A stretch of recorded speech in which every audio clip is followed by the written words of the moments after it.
Hey, welcome to the first episode of PlanetSide 2 Work in Progress. We're going to be taking a look at some of the base design stuff on Hossin, our new continent that's going to be slated out for later this year.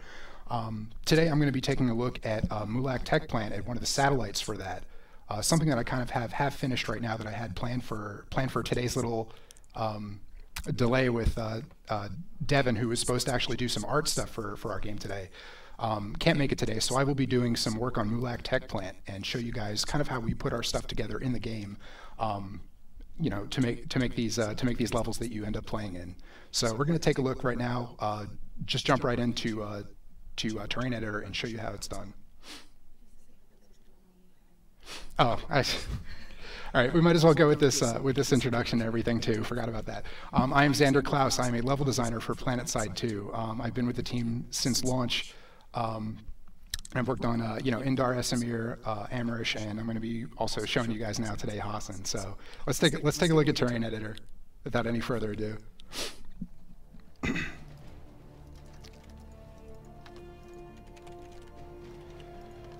So this particular base that I've been working on is kind of a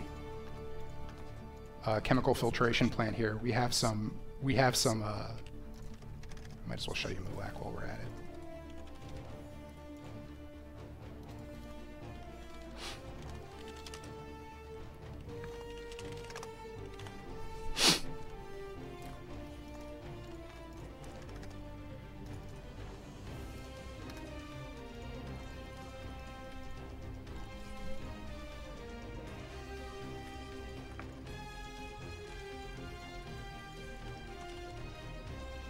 So Mulac here actually has a pretty interesting layout to it. It's very bridge heavy. We have these bridges that go around the entirety, or the sides of it rather, that show you some of the ways that you can break into the base. They're a little bit different from your typical tech plant layout. It was designed with bridges. Get this slide out of the way. It's got bridges that generally go along the entire exterior of it. The back area where the spawn room is has more of a canal back here that's less passable than the rest of it. But for the most part, if you want to make an attack on Mulac, your best bets are taking these side bridges that we have put together here already. This satellite and this satellite are currently being worked on, so we're not going to be taking a look at those today. This is the base that I'll be doing the majority of my work on today. It's sort of half finished, and I have kind of an idea of what I wanted to do with it. Since Devin isn't able to make it today, this was kind of my contingency plan that I had sitting in the back, and it turns out that it's going to get used. So we might as well take a crack at our first episode of work in progress with this one.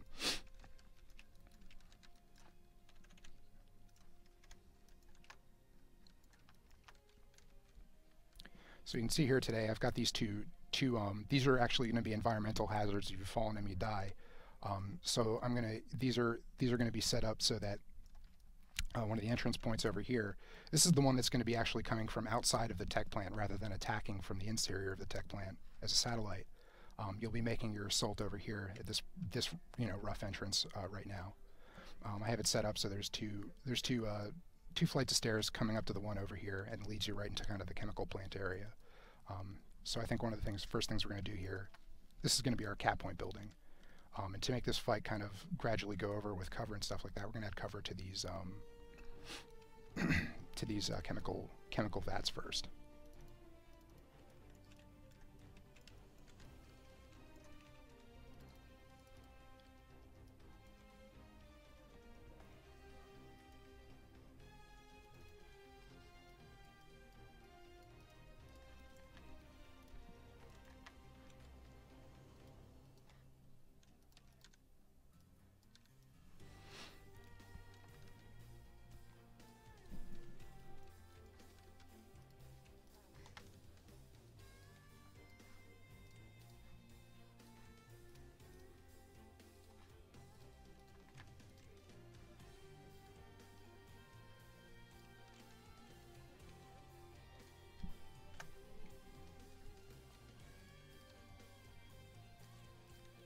So I'm going to be adding another way to get across these vats rather than having them be a massive thing that's impeding you from getting over the side of them. I'm going to add this particular one here and have this kind of be more of a crossroads where you're going to be able to take a breather. Might as well start putting some railings alongside these too.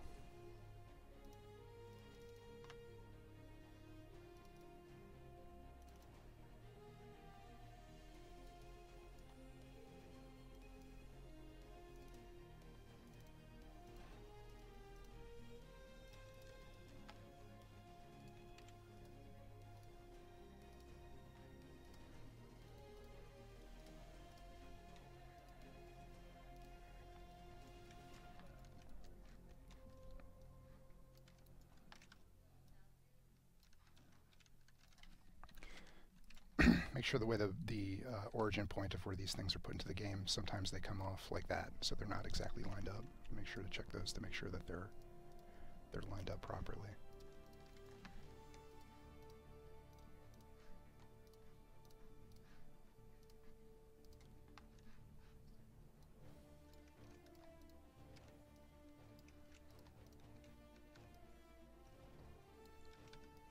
Snap to on that.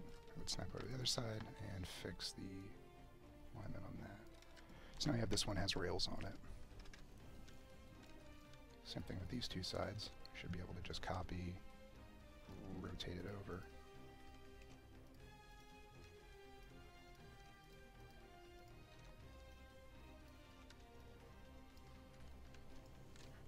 Except that side which does not fit it.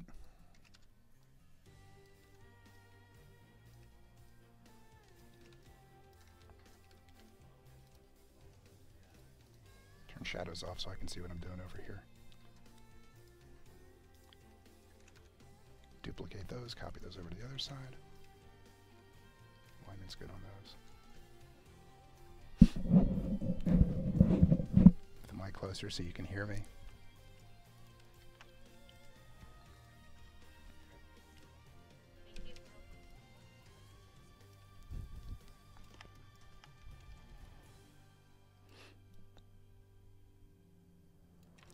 So I have the snap to on these currently just set to 45 degrees so I can easily just rotate them super quickly to propagate them throughout the rest of this chemical pit, which so desperately needs to not violate OSHA restrictions here.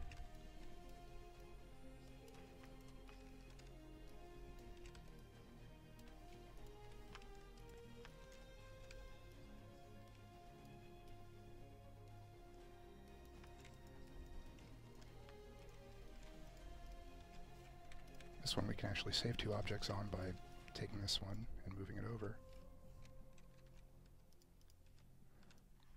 Performance is always, you know, one of the things that's on our mind when we're creating levels, to make sure that they're not like too prop loaded or too, you know, having too many things that are going to be, you know, causing a lower frame rate than you'd want on screen. So in that particular case, having, you know, 3 less objects used by just using this one 1x3 piece. We move it over here rather than using the individual smaller ones like that. And that basically saves, you know, one individual draw of where the game needs to go. Okay, there's an object here. By having one that's used, you know, that's kind of a little bit longer than the other ones, it only needs to know that there's one object there rather than 3 of them.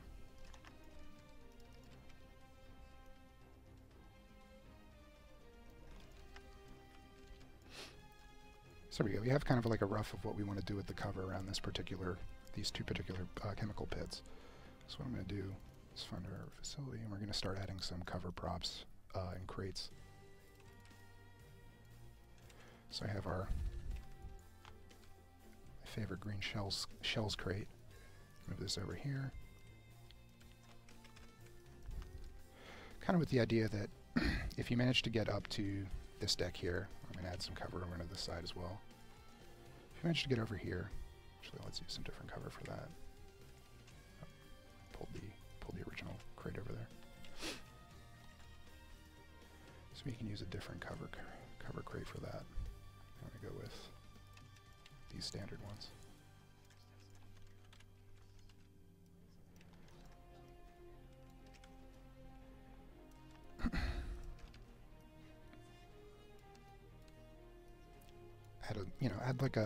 I like to add a lot, like a tiny little rotation variation on these, so that you kind of have like it's not very obvious that this object was just taken, copied, copied, copied, and then it's done. You have one rotate a little bit, and you have one little, it looks kind of like natural, like humans place those there. Same thing with this one. Copy that up, rotate a little bit. Now when you're standing next to it, you kind of got your, looks a little natural.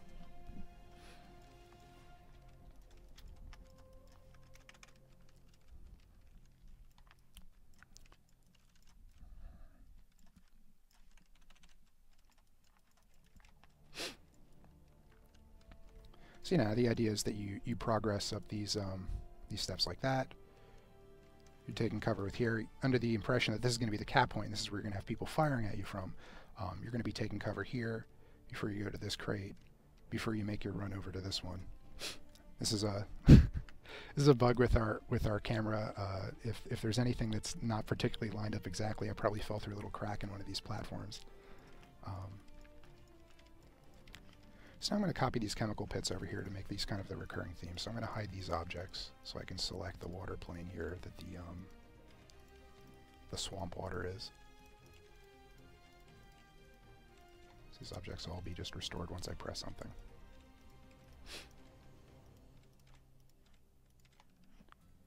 Now I'm going to attempt to select the water plane.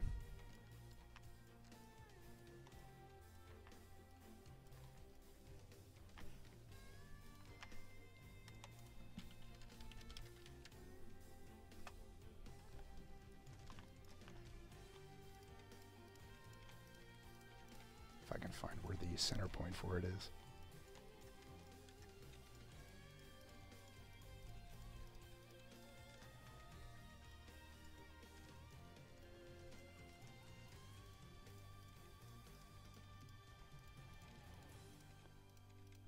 This point's a lot bigger than I remember. There we go. Okay. So now I have the slime pool object selected, and I'm going to make it a little bit wider to fit kind of where we wanted it to go, to make it so that I can have multiple slime pools over here. So I'm just scaling the object up a little bit, moving it there. I shouldn't see anywhere else. There we go. Now I can continue creating these kind of beveled edges to kind of give the same feeling over here. Maybe I'll make this one a little bit wider though. This will be the preferred main entrance, and I can have more cover propped up around this. So I'm delete these. Single mining platforms to make use of a 2x2 sized one.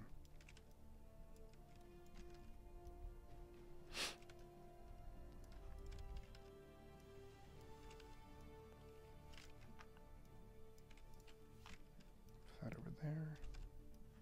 I'm going to start duplicating the kind of beveled design that I have on the edges of this pool by copying over this triangle-sized edge piece.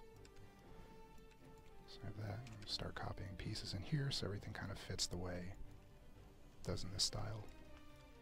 You know what? Maybe I'll make this one 2-2.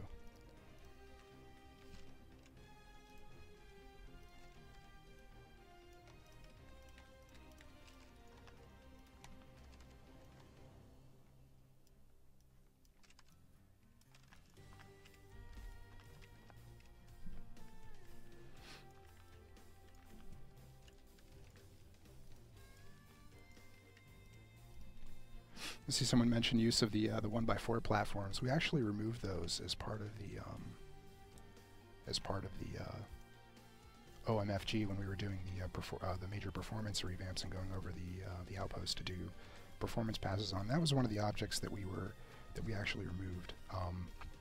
We actually were speaking about it yesterday of whether or not it would be good to get that particular object back, just to save on those long skinny platforms that we like to do, like this one. We'd only have to use one object, but we were discussing that yesterday, just a kind of matter of coincidence. The same thing with getting the concrete supports under here. We need to copy these existing concrete blocks and kind of move them over to give the chemical tub look for this.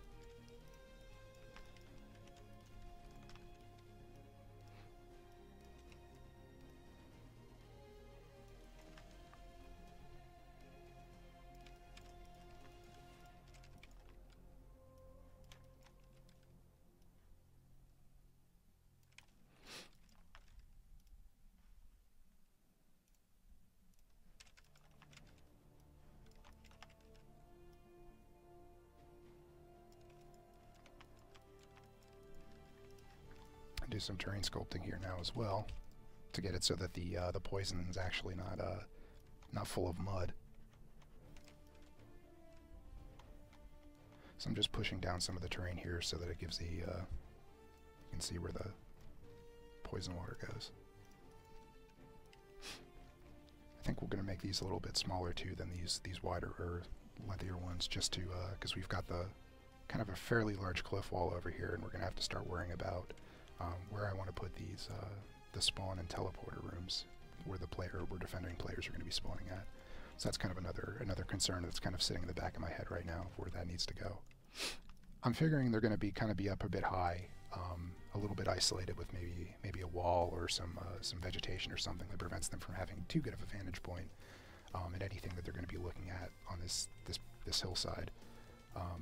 If you've got something blocking line of sight, but they're still kind of isolated up on their own, they're going to be able to push out of that spawn room a little bit easier than they would if they just if they were kind of in a valley or something lower like that, where it's easier to get a vantage point on the people that are defenders there. So that's kind of one of the balancing acts that we do when we're working on creating or putting the spawn points down. Is they're placed within that particular outpost. Do they have too good of a vantage point? Is their or are they at a particular disadvantage because of their location, even though they're defenders? There's all sorts of little things like that we're always looking at when we're creating bases. Same thing with the vehicle spawn, which is an important part of that. I kind of have this under the impression that I'm going to have the vehicle spawn coming out this way, sort of. This is definitely an attack route into the base, as you can see here. So I don't want to have vehicles spawned by defenders just coming too close to where attackers are going to be. But the main attacking points are going to be definitely here and over here at these steps, and we're going to expect people to be jump jetting over here as well. You can definitely park Sunders down in this area over here, although it's not a very good spot at the moment. Just kind of with the understanding that you're going to be hit pretty hard by anybody that's defending this if you're immediately over the wall.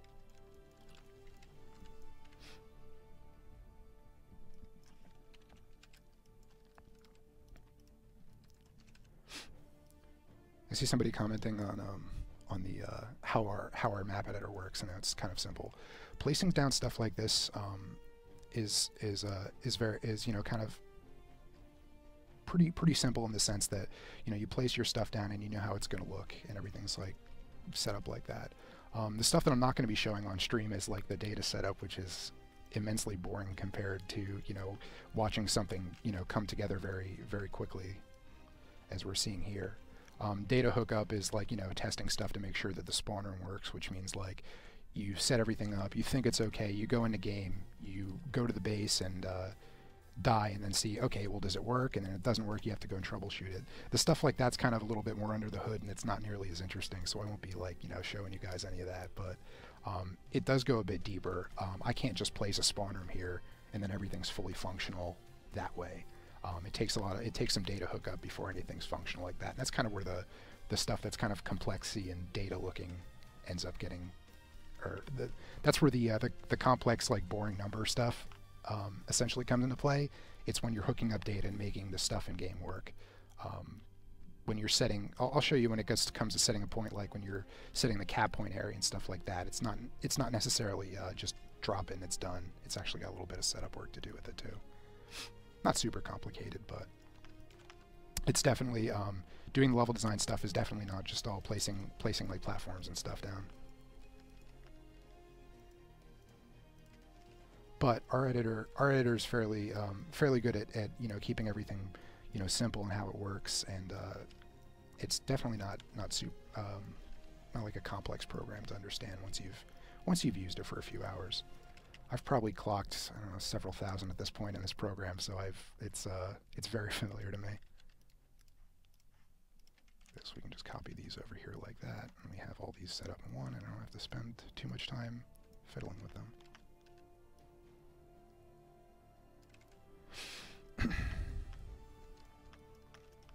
Same thing with these. These are not necessarily... There's a gap over there.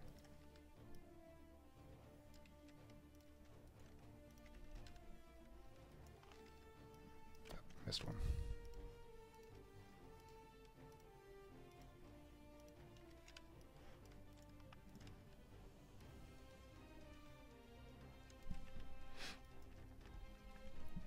See a question of how do you create the elements to use here. I think this was something that Devin was actually he might have shown off because he's one of the as an artist they're one of the guys that actually puts the props together. So they'll be in we use Maya for our games asset creation, and basically he'll have the wireframe kind of like this with less of the noise in the background. He'll create the wireframe for that and then end up texturing it in Maya as opposed to our editor. So that's how our assets are created. They're put together in a third-party program and then imported into our game for use in this editor. So we got over here 6 platforms wide. So I'm going to make this one. I got 5 here. I think that's big enough. We're going to have to already cut into the planet a bit to make these things fit, so set our level tool down.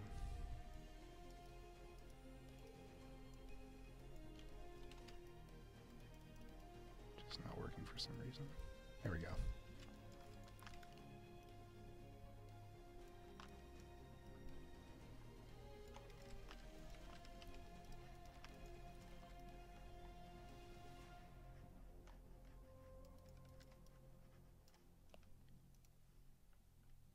This might be a little bit brighter. There we go. I've got a bunch of lights on my face right now, so it's kind of drowning out the screen a bit. So on this side here, I'm just going to copy these walls out a bit, rather than using concrete for this side. I'll check to make sure there's no Z-fighting over here. Yep, there's a little bit. Z-fighting is something that occurs when you have a object on like 2 planes essentially. So right now, if I go into wireframe mode, can't really tell anything here because there's the world under there. There we go. So these little squares here, one of them is part of this wall, one of them is part of the other wall, and they're overlapping with each other. So to reduce Z-fighting, all we do is got to move them off of each other. That's one of the things that we're looking for. I think this might actually happen. Yep, these objects are scaled up a little bit. So if I set this object to scale 1, which is its natural, how it came out of Maya, there's no more Z-fighting. The two sides of the objects are flush with each other. Same thing with this one. There's some Z-fighting over here. We switch the scale to 1, and it's back to normal.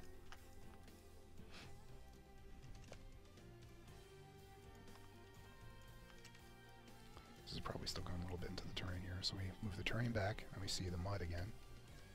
So we can kind of see. One of the things that I'm worried about over here right now is that I'm going to have to worry about kind of with this very gentle slope, is that any vehicle is basically going to be able to get up there.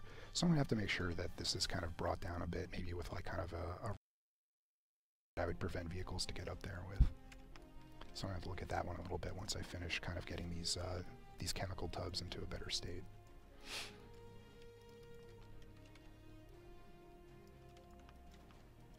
So I was going to say we're going to go with a 5 here.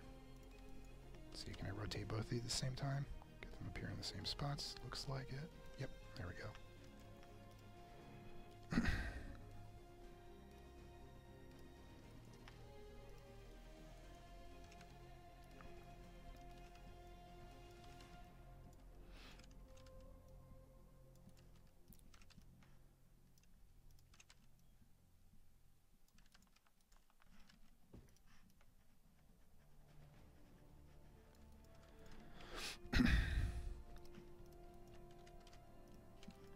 I have accidentally revealed all the trees again. Why this tree is here, I'm not sure. Trees can't grow in poison.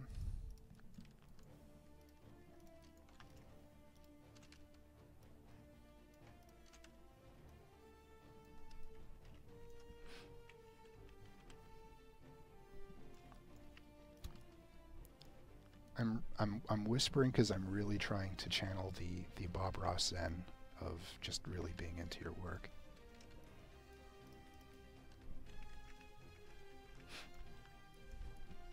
I'm sorry it's bothering you, Galactic Elk.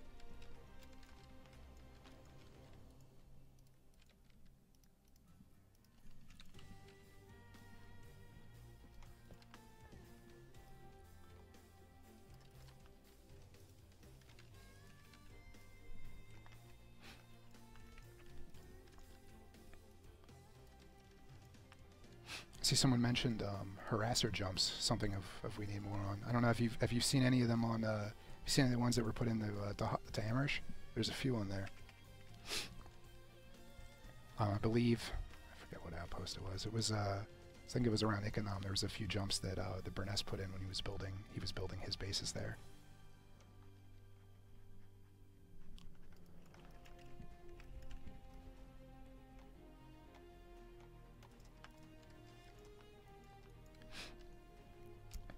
That poison plane keeps occluding itself for whatever reason, which is basically meaning that it's getting hidden by the editor because it thinks it's not visible. And you keep noticing it like that, doing that. I got news for the editor, it's definitely visible. That over. Almost done with these poison pits before we can get. I have kind of a plan for a little tunnel over here with some interesting stuff in it once we're done over here.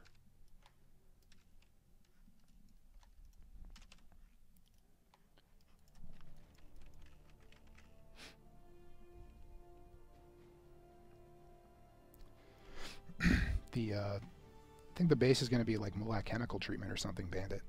We haven't really I haven't come up with a name for it yet, but the satellite thing is all very standard in how it's named. So he's, you know, the facility's name as well as something kind of that describes what's going on at that individual satellite. And this is kind of more of a chemical treatment, even though it hasn't really been super propped up as it just yet, other than these poison pits that for whatever reason the creators of this facility decided they were going to keep huge vats of it around.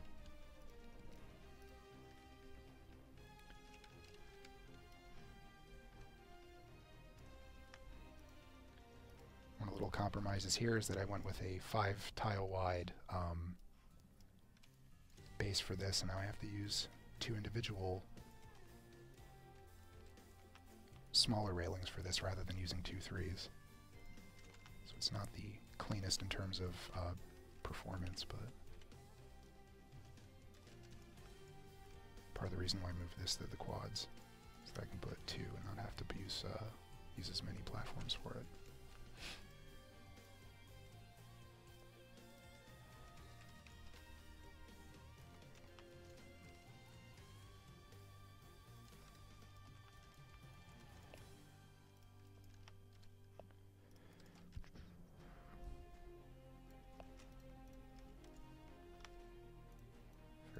Looking gap here that needs to get filled before I copy this over anywhere.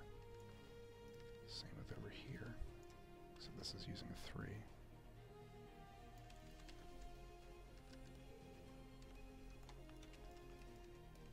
So I can only get a certain level with using the manual widget. So I'm going to have to go in here, type in smaller numbers until I get something that works. In this particular case, rather than 1.01, it was 1.005. Gonna keep putting platforms around this. You're getting done. Except I hid them.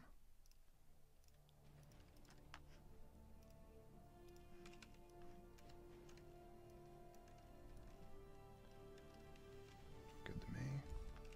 Copy those over.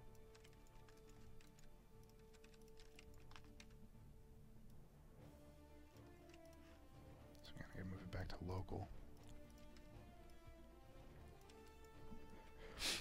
Widget positioning is kind of based on one of 2 things. We have local based on it's the object's location in the world, and then we have world, which takes the cardinal directions and kind of aligns it with them, depending on what you're moving objects around on. Building bases on weird angles that are not like a straight, you know, 0, 90, 180, or a 45. Kind of become difficult when you have to align little platforms and stuff like that. It's kind of a constant like, did we lose one over the way over? What happened?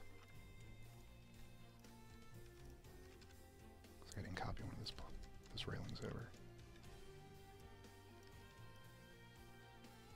So sometimes when we're moving objects in game, doing something other than one of the a very common angle is actually takes a lot more work to align things on.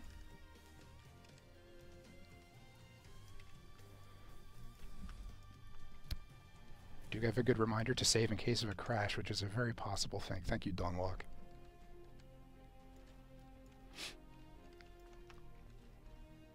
So kind of in here, so we've got the majority of this filled up, except for the railings over here. Copy these over.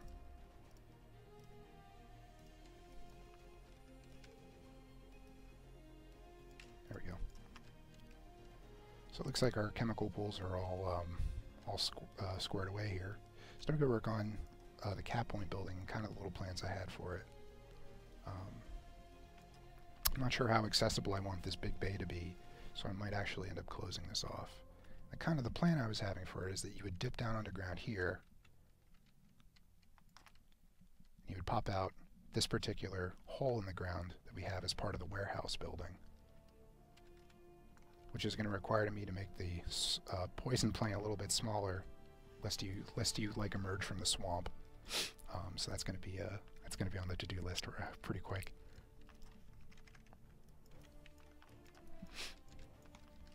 So I'm going to select the swamp plant again, and I'm actually going to rename it because picking water in our game is actually, or picking water in our terrain editor is actually pretty difficult. So switching over to scene tool. I'm going to hide these. I'm going to rename the plane to something else.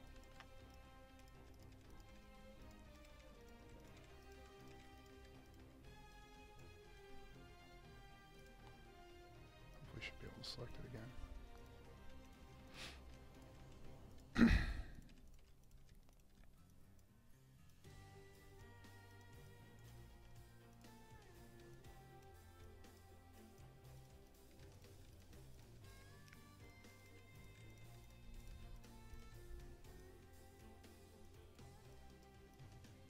There we go.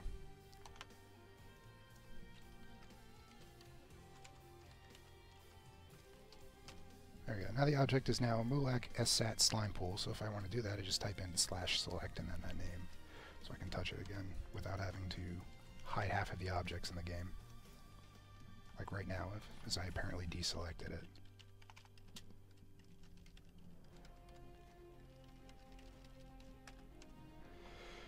What I'll do now is shrink it a bit.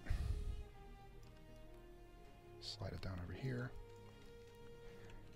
Part of the idea I had for it is that you're going to have this one, which might actually need its separate pool if this problem with the occlusion is happening in game. So I'm going to actually copy this over after I shrink it down a little bit for better placement over here. Where's that end? There. Shrink a little more.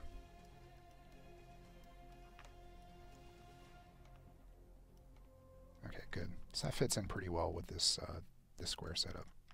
Oops, this back end's not done.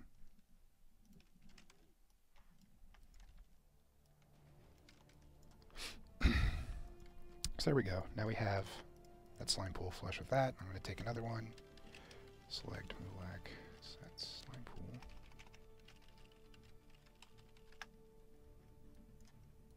Did I not get it? Oh, I did.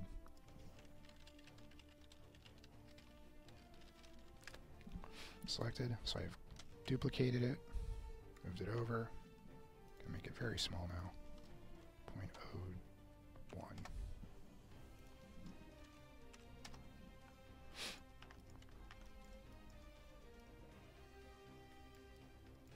I'm gonna slide it over here, and I will have a window over this or something later, so you can look down into the water that you should not step in. There we go. This one you're going to come out of, though, so.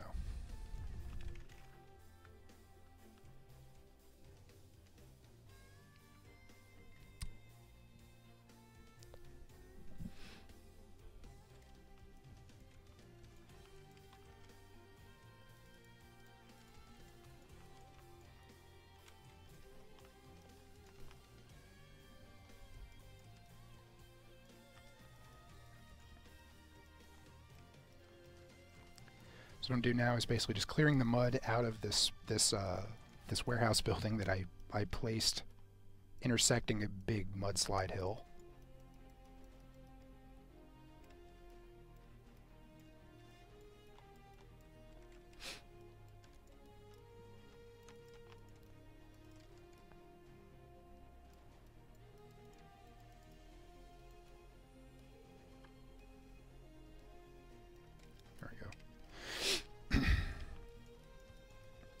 that set up. Now the room's relatively clean, except for this.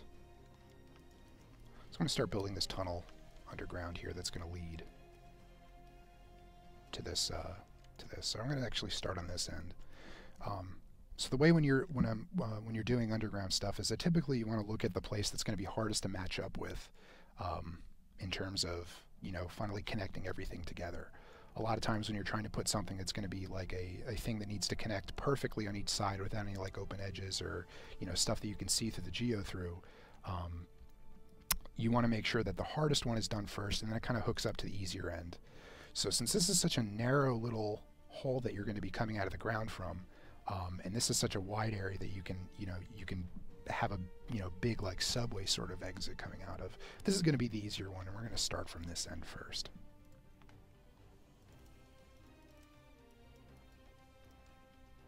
Stairs here. So this is our stairway. So I don't know which way the stairs are going right now, so I have to hide the terrain first, and I've put them the wrong direction.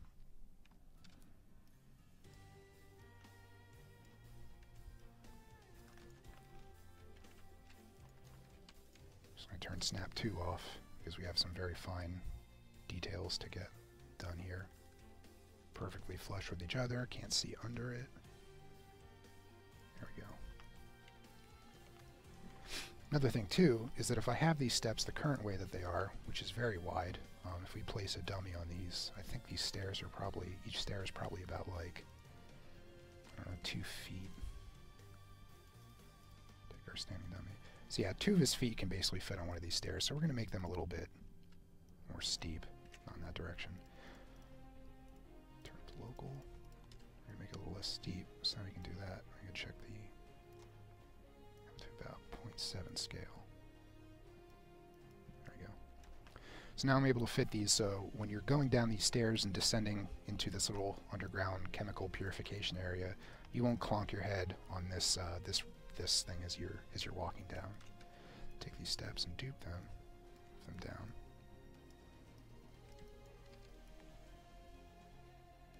One of the things with these stairs is they make sure, kind of when you're looking on, that you can't notice that there's a seam in them.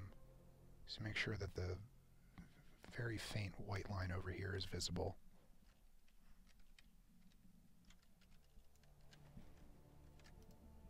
Looks good to me.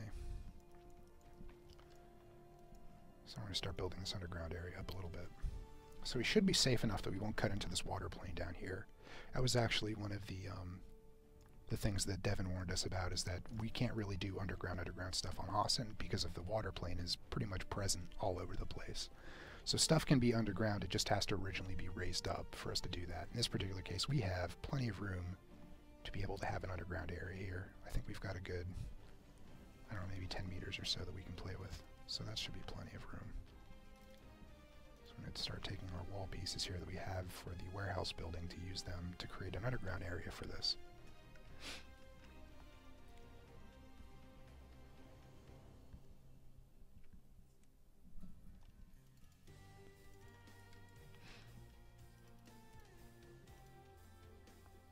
Which is under structures, buildings. So here's our warehouse wall piece.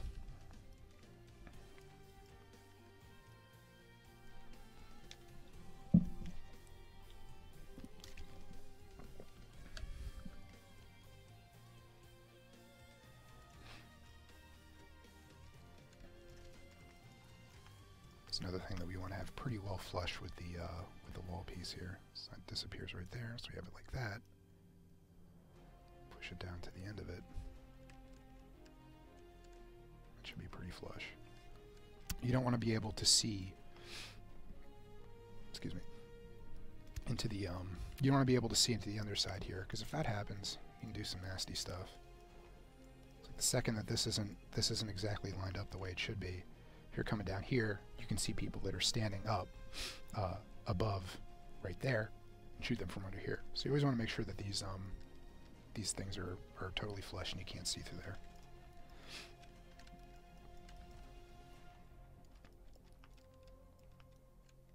Same thing with this side. Yep, like right there.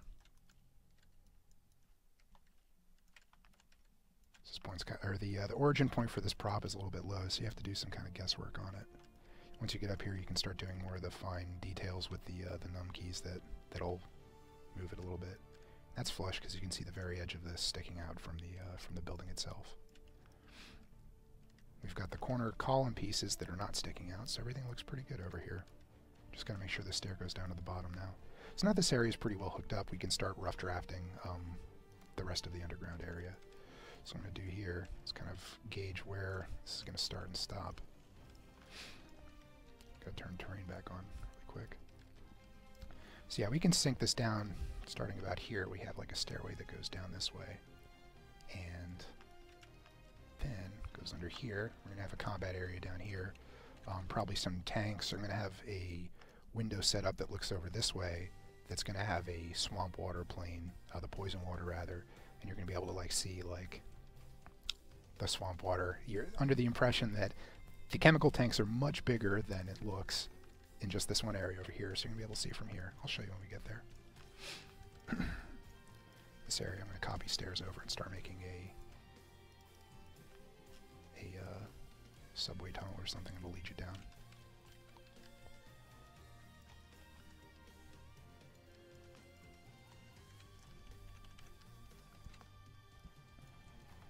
So here's another little thing is that the height on these stairs are different, so hopefully that won't cause any problems. I don't imagine it will, but the two stairs that are hooking up to the same place are of different heights, so I'm going to have to make sure that probably what's going to happen ultimately is this set of stairs is going to clip into the ground a little bit more than I was expecting. Not a big deal. I think before I solve this problem, I should figure out what I want to do with the warehouse in terms of entrances. The entrances to the warehouse there's a lot of them. When we were kind of doing a white box version, which is the rough draft of this building, we actually wanted a building that was very versatile in what it's able to do.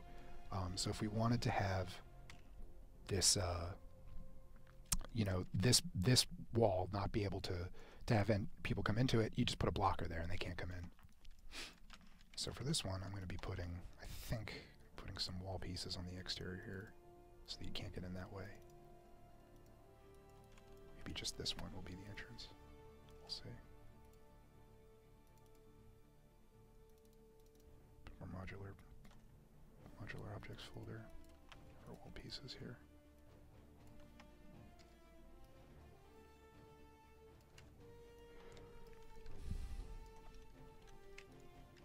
I like using the flat side for this. I'm going to put that up like that. Make sure that it's kind of in the middle here. This kind of comes to a very, very slight point over here.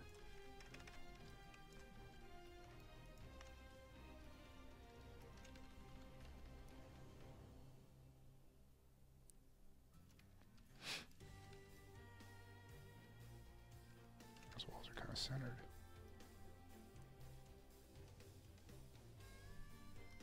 Those walls are centered. Yep, like at our NC Arsenal. I wanted to block those off so those massive hangars weren't just a shooting gallery for people that are kind of in that center area. You have to have some choke points in that area, and that's one of the bases I was looking at that's probably going to need a little bit more work than just it has right now. But I was, I fought at that one before. It's pretty happy with how it turned out.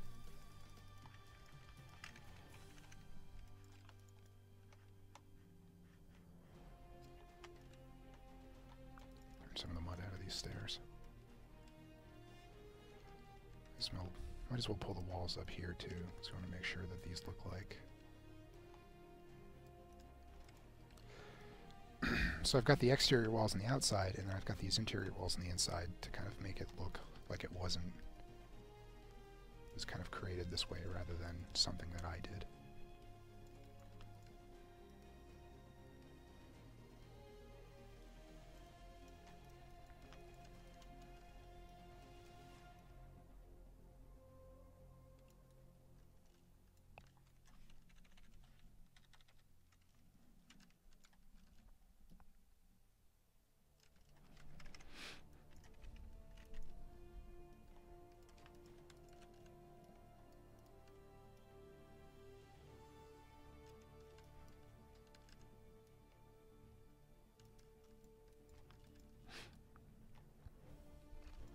So now we've got 3 walls here, and the 4th wall won't fit, so we're going to have to scale them a little bit.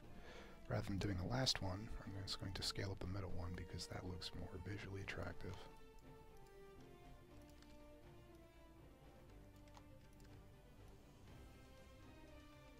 There we go. That looks alright. You can't shoot in the crack there.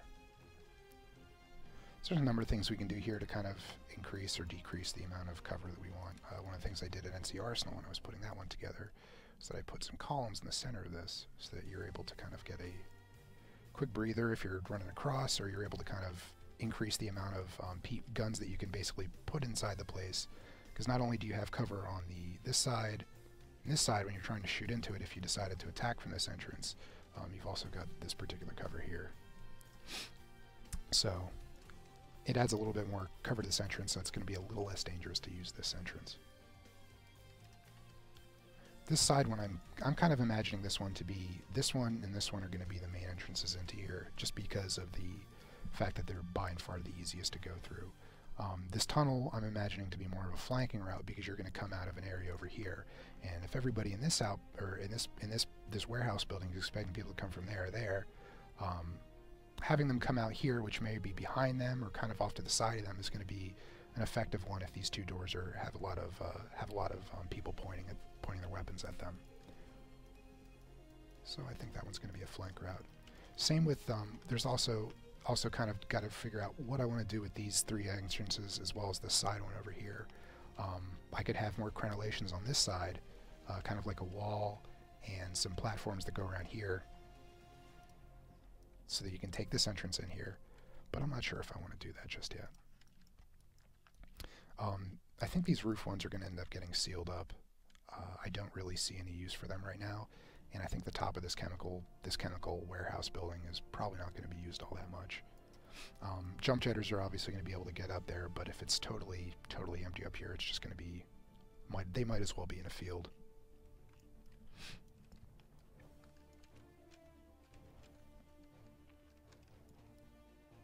But yeah, I'm predicting that this entrance and this entrance are going to be the 2 ones that get attacked the most.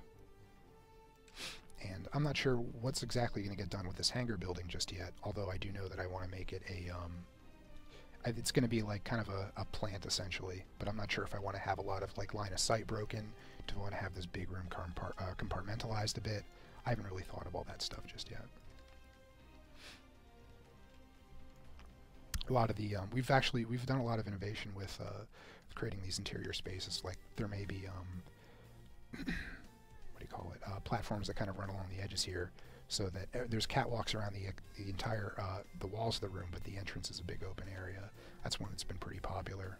We've got a lot of stuff that we can do with these rooms. So we're going to get back to the tunnel area over here while I figure out how we're going to make this go down and not look like a total disaster.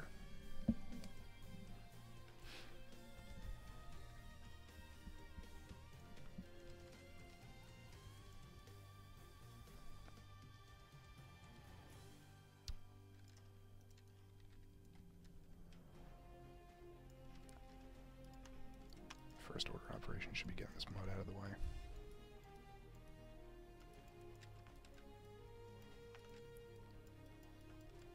I've dug into a wall that I placed several minutes ago, so now we have to scale these the right way.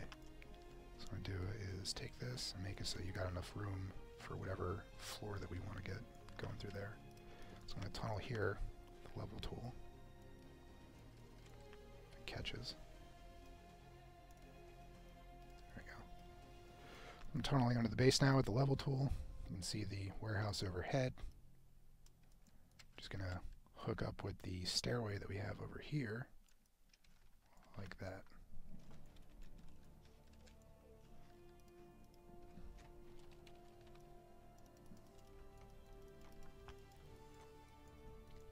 Nobody saw you, Raquel, at school.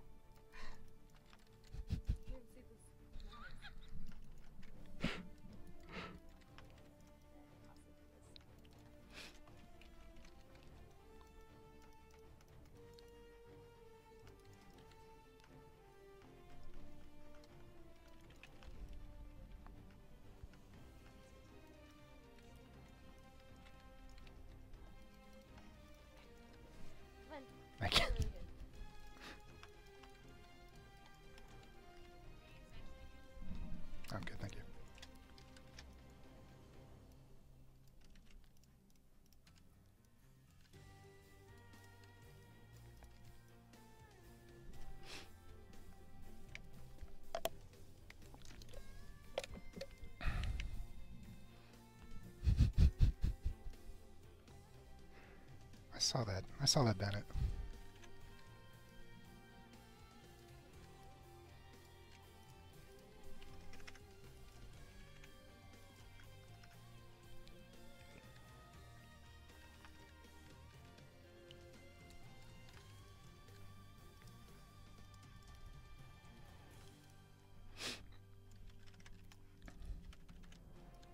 So now I want to determine, there's a few things that we got to determine here when we're doing this underground area. What do I want to use for the roof? What do I do for that? What do I want to use for the floor? So I think we're going to try and make this underground area look a little bit part of the facility itself rather than making it feel like it's kind of a basement. So what I'm going to do is use something that's kind of akin to these floors right here, as well as typical interior ceiling with these lights. So those are the pieces I think I'm going to use for this underground area here. We're going to have our little chemical viewing thing over here. Yeah, so I think we got an interesting way of going about this. I'm going to start pulling out the props that I'm going to be using for this area. So here's our floor tile. And where's our ceiling tile? So I got that. So this is kind of what you're going to imagine, except tiled a bunch through this interior area. Go into that. If I can pull this window off that I've been building up, I'm going to be pretty happy. If I don't, there's going to be a lot of disappointment going on here. All right, so now we got this kind of tunnel off, and we kind of have an idea what we want to do.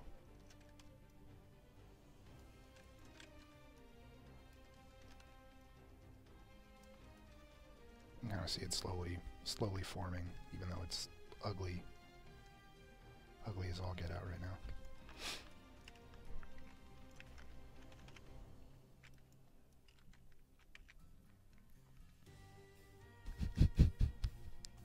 Saw that comment, Murdoch. Bennett's pretty level-headed, so.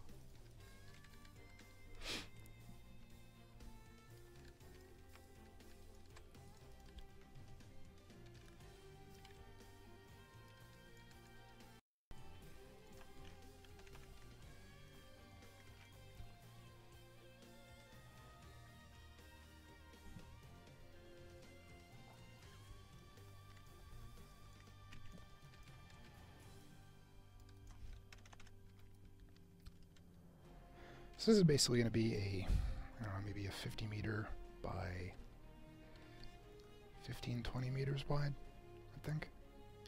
That's how big this play area is going to be. So that gives us enough chance to put some of the some interesting themed props down here. So we've got this guy for the chemicals. Does this thing work? Oh, this is a thing. We can use that. What else do we got? Chemical purification. Oh, pulled that one out already. Some biolab props we can probably reuse down here. They're generic enough. That's for the buildings. Give me a second. Yeah, I got some chemical barrels here. There we go. So there's some props that we can use to theme this to make it to really sell the their purifying chemicals here angle that we've been trying to sell.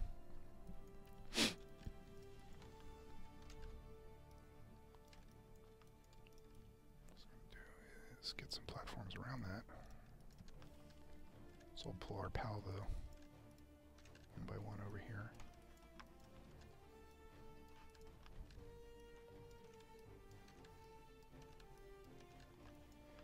So this isn't too object efficient, obviously, but we don't really have any other choice.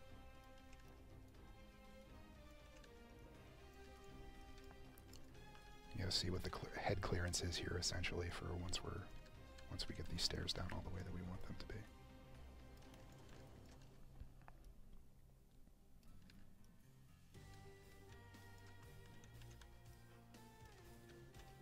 So we got that connects to the ground. Put an army man down here and see how he looks.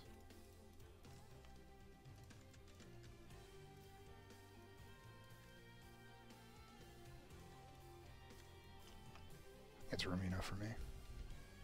It's got it's about 10 meters, 10 meters tall, I think. I think we can make do with that. problem I'm seeing here, though, is that I'm not really happy with the way this is tiling. If I like this coming down just that. So I might squish these walls a little bit. Accidentally rotated that when I touched it. So I'll scale this wall down. There are 2 walls here. I accidentally duplicated one. We're finding out all sorts of bugs already.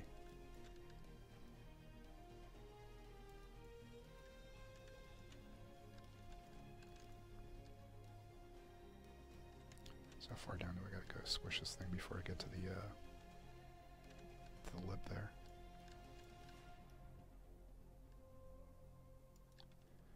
So there we go. We're almost there.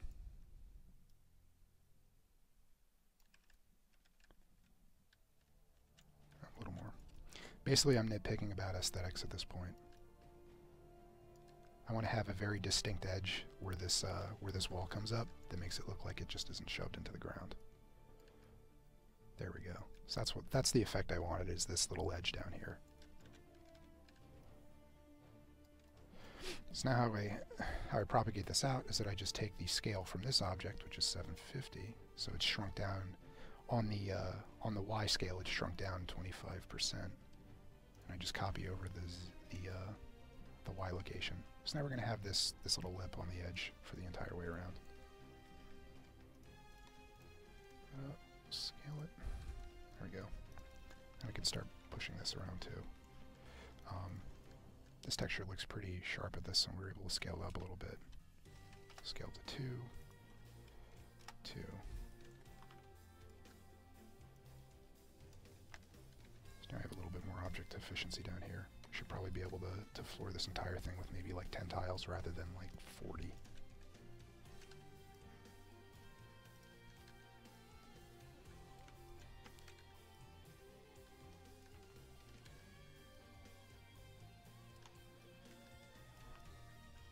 Looks like it's about 10 tiles. Maybe 11.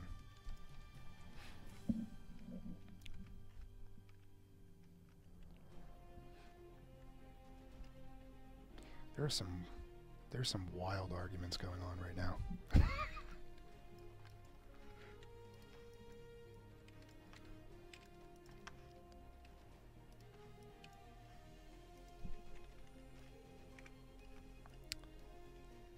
Tramel doesn't look like he's happy with the scaling of these objects, so I'm gonna have to scale him back down.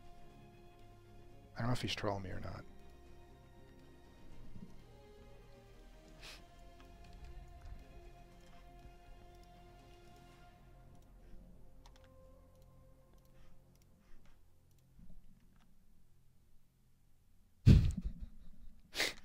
Alright, he'll take care of business for me.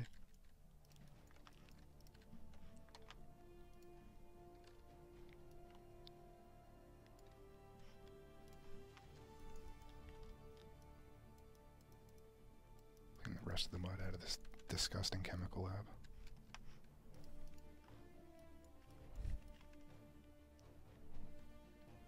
They're not that big. I'll shrink it.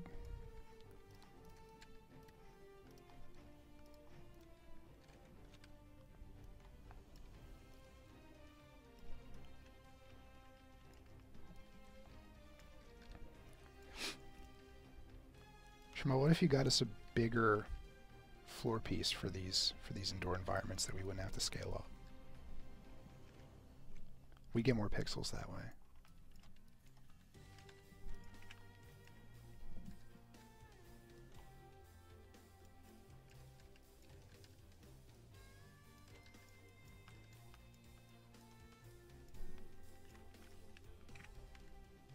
Awesome. Same thing for the ceiling. We often scale those up too. It'd be cool if we had another prop that's able to do that. So now we're getting. So you can see our asset requests are done via stream.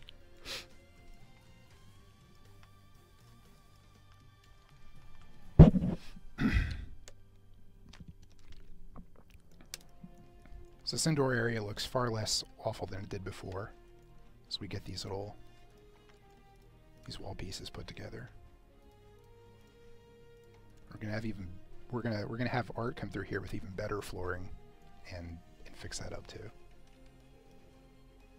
I did not dupe that object.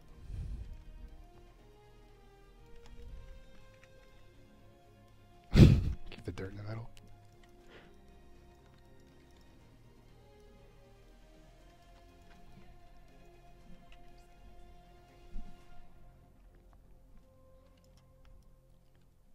Maggie's here really quick to fix something I broke.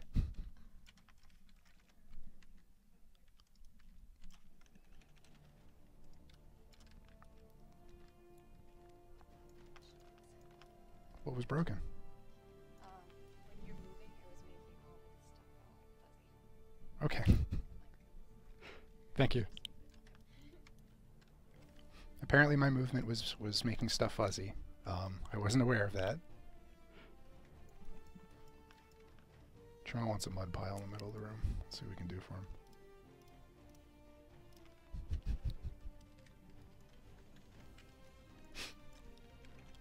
Mulac chemical purification really hasn't paid its janitors much. They're not very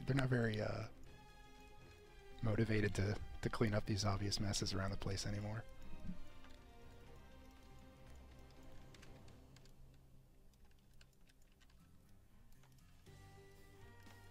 Just gotta move this one over here. Let's kind of make up the wall. This side.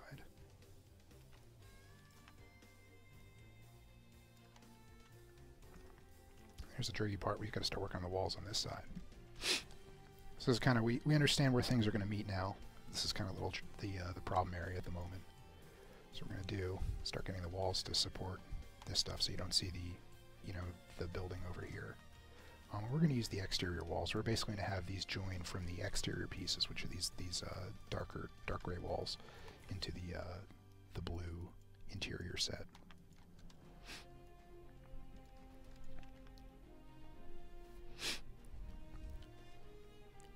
Matt has asked me to do more of a Marvin Gaye voice.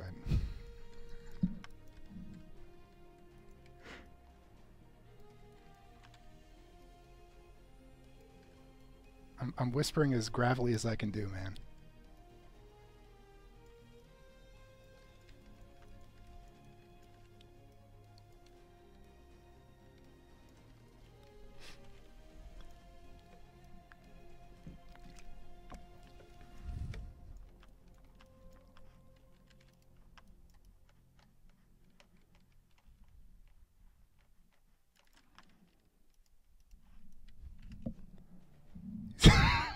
It's my pillow talk voice.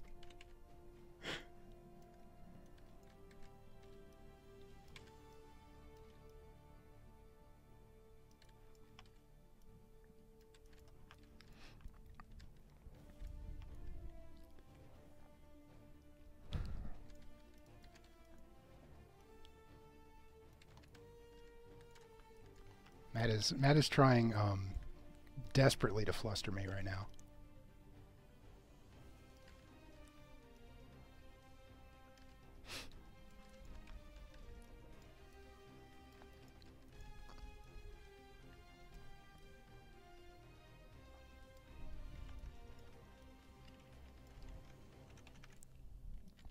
They are plastic flossers, Matt. I might be sitting high on the hog when I got all my teeth.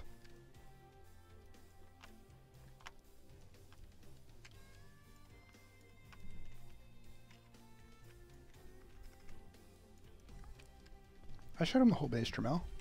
They saw Mulac earlier.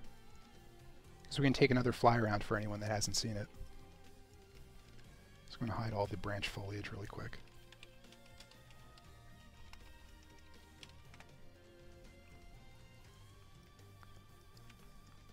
So our trees on Hossin are actually, Devin will probably show this stuff a little bit more in depth later, but we have kind of the trunk and the stump kind of in one object, and then all of the individual branches are kind of pieced on there so we can kind of tailor them to the cover that we want.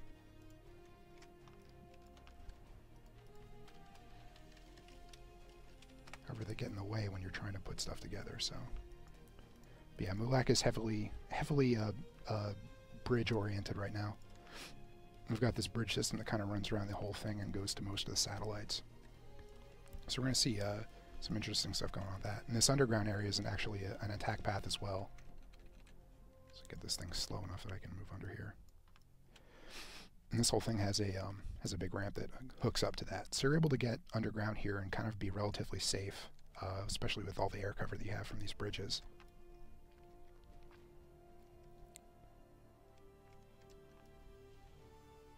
Mulac's still a work in progress. I don't think it hasn't gotten a design pass for, I looked at it last in August when I was doing the stuff that I was doing on Mulac like 5 months ago, was like painting these rocks and stuff onto this this big canal.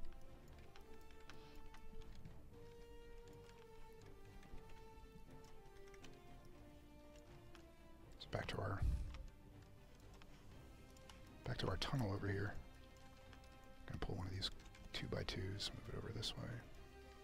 Have it connect to the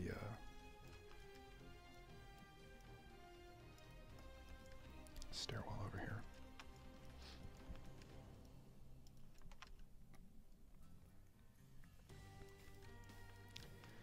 I want to get something that kind of cleanly caps this off too, so I think I'm going to take this column over here and move it down.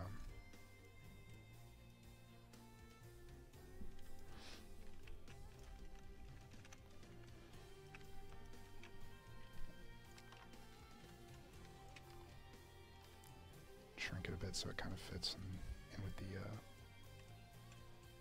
you don't want to be too bulky down here. Alright, so I think I'm going to get, so this is the hard part I was talking about, where things match up, or things start to hook up and you need to like match them up with each other and make it not look awful. So in this case, I think I'm going to give a shot at the modular wall door frame piece.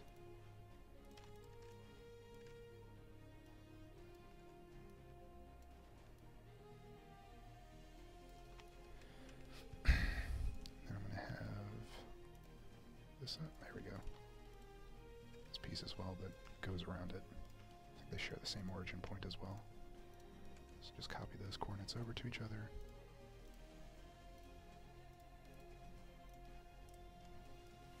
They don't share the same origin point at all. Or the scale. There we go. Alright.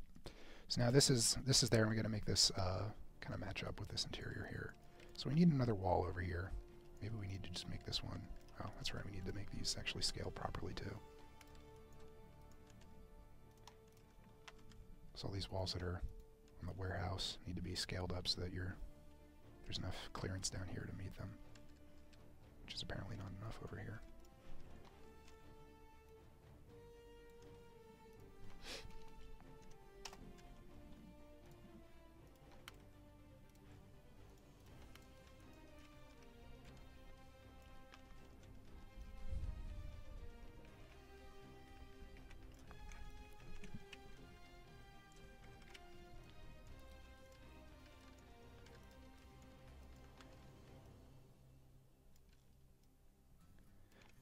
Might as well start getting the ceiling together too. That's going to be an important part when we start making everything snap together over there.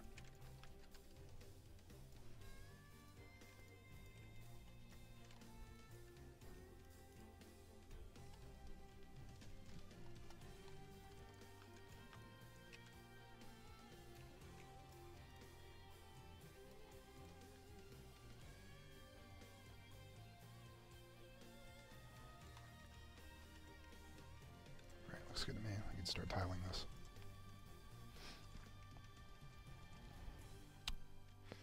In this case,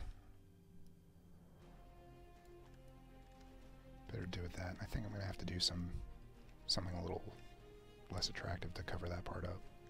Maybe I can just do this.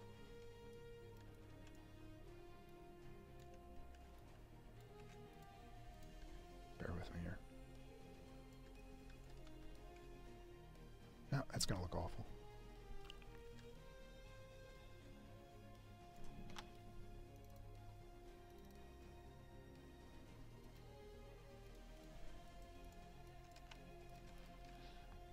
Don't tell anybody I'm doing this.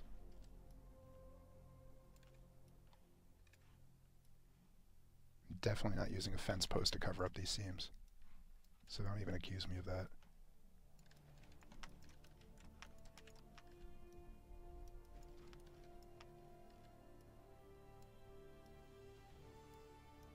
Cover up the fluorescent lighting.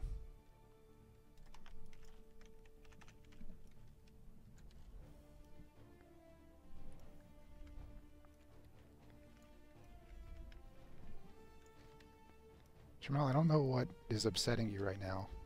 I think this is just fence posts for this fence I'm building.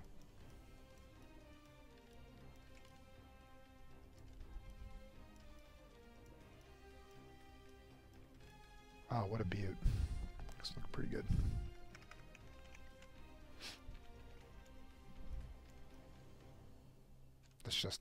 That's our secret here today. Nobody will ever know it. So I'm gonna get the rest of the ceiling put together.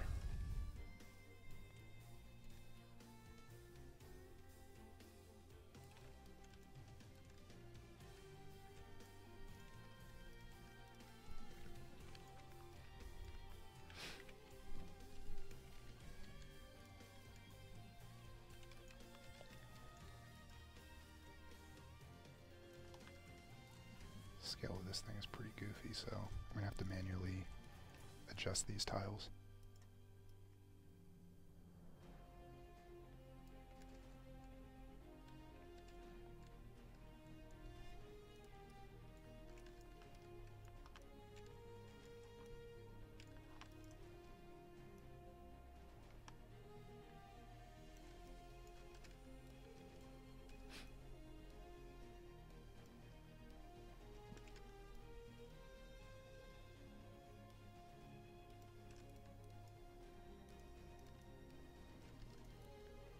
Same thing this side here. We've got to make sure that the Z fighting is taken care of, so I'm just going to scale these down a little bit.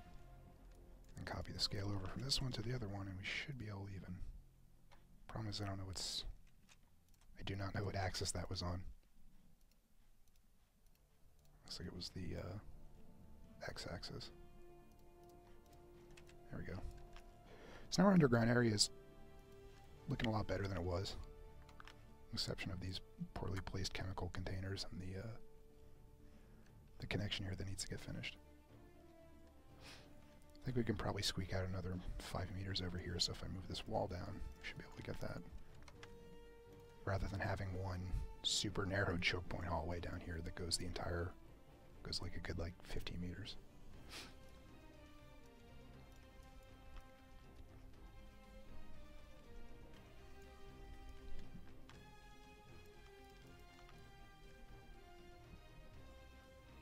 Should I use the wall? Should I stretch it? Jamel's already pretty mad at me.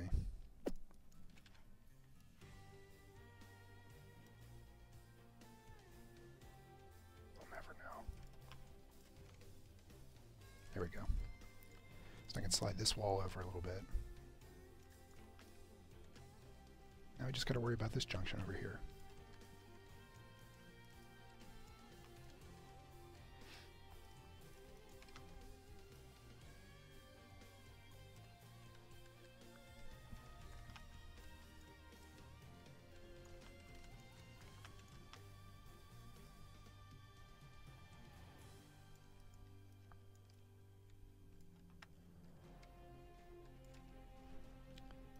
Make sure this matches up with the other one.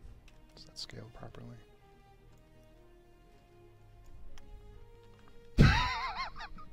Jamel looking thrilled.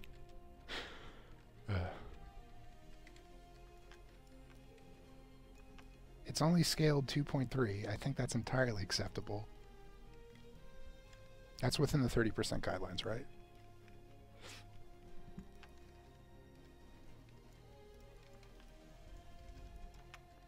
I'm going to figure a way to close this off. That does not look good. This one gets spun around and put on the other side.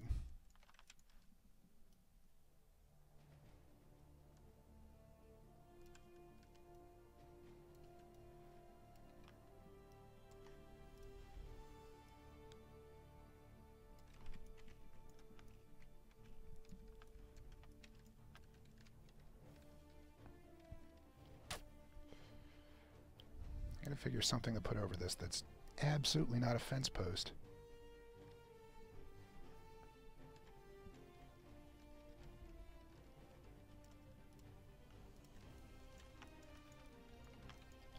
centered. It does not look good.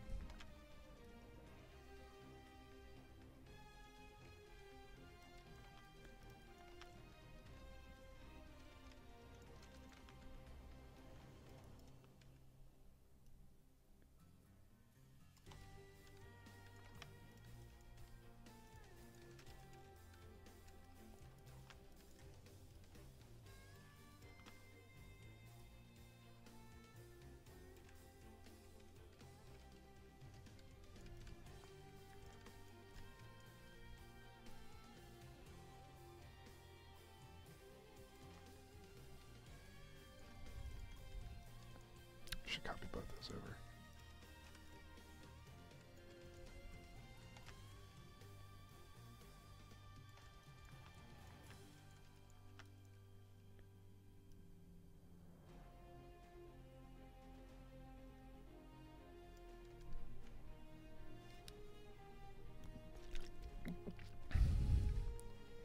Upside down banner, huh?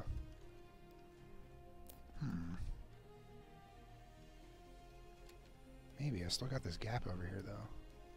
Maybe it is a fence post. I think that's a good fence post.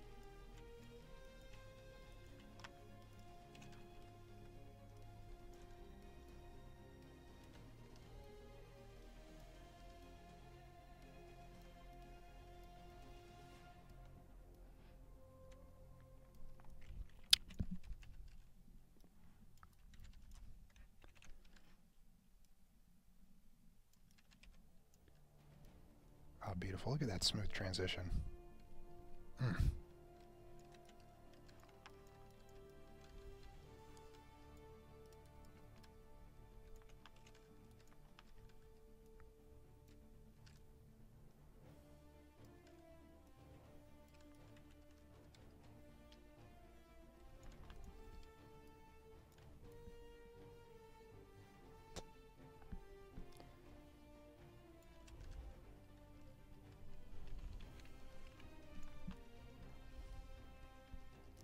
So we're almost there. We just got to get this last ceiling tile done, and I think we're good. At least for this first pass. So you can see this little edge on the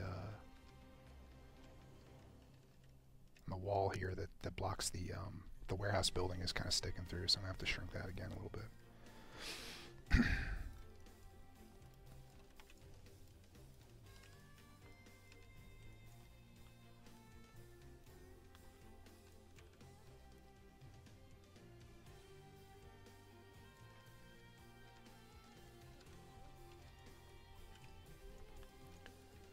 This tile and move it to the edge that I wanted to stop at. Just this one.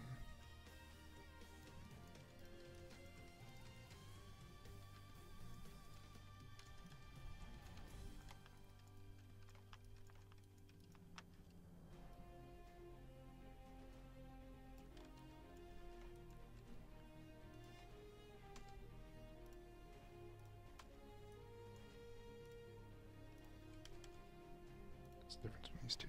Is that? There we go. Yep. Not enough.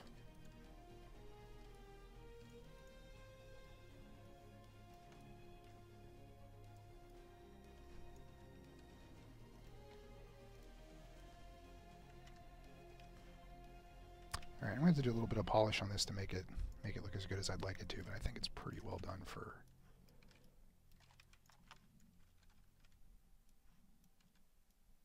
the scope of this right now.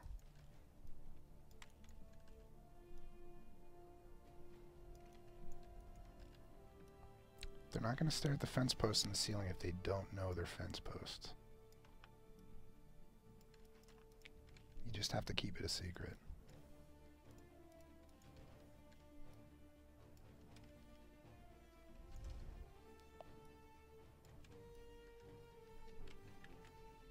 There. So now we got this underground area that we're going to be able to have a very structured fight that's probably going to have a, some props in the middle that you're going to do some, weaving behind them to get up to these stairways over here for this flanking route.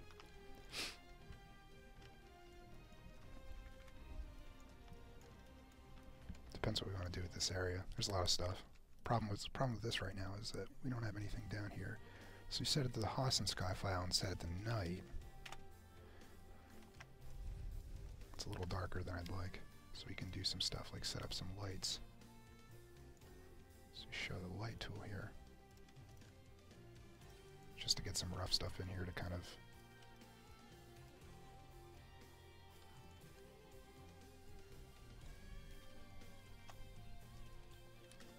set the size of these things and the intensity on them. Color.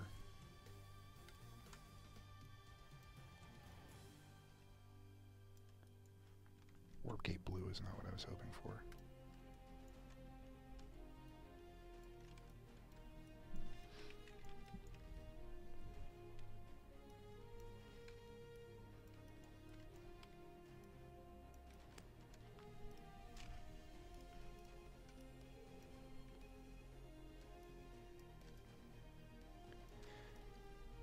Start putting some of these props together in a way that it will look interesting.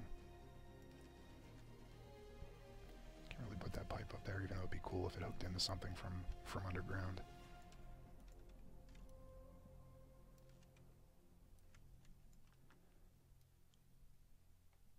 Gonna rotate that on whatever particular. There we go. Probably move these over the side because this is actually in the exterior of the base. I'm going to move it over here. It's going to be next to this window. Let's get this window together, see what we can do with that. This is an experiment, so I'm going to turn the sky file off onto the default one for map rendering. Let's get another water plane in here.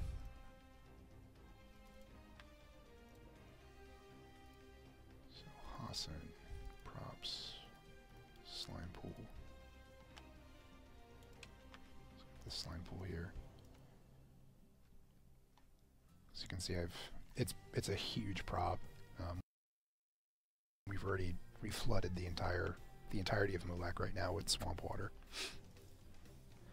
So I'm going to name this one Mulac set slime pool dot 2. So now if I want to select this one, I just type that in. So I'm going to shrink this down heavily.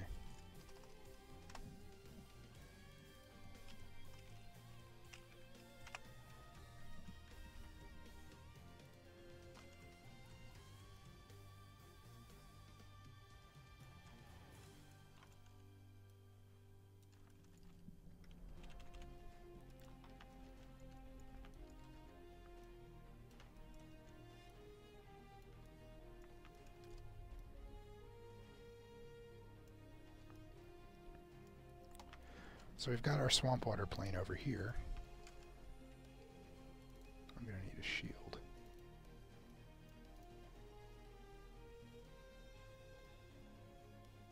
So I'm going to find the shield prop when we neutral, I believe.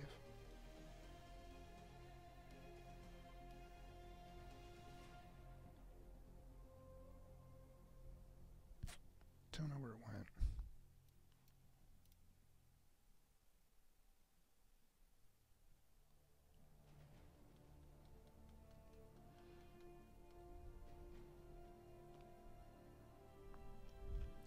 Adam, you remember where it was?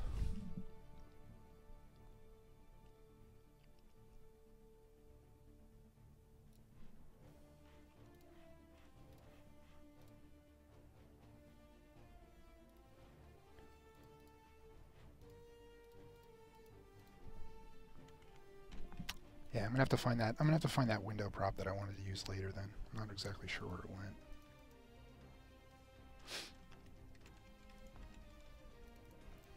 We'll use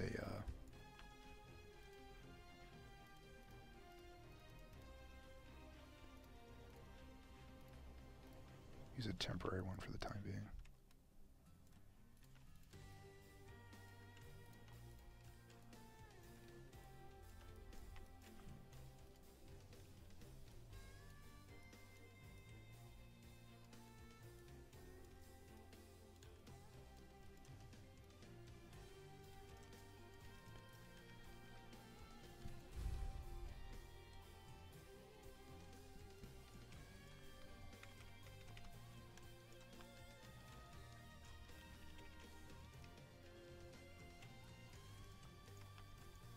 So right now I'm trying to think of props that I could use to frame.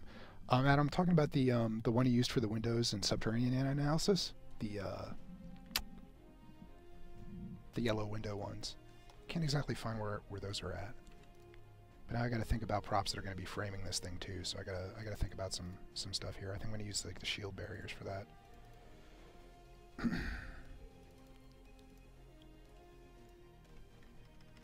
Right. Gotta basically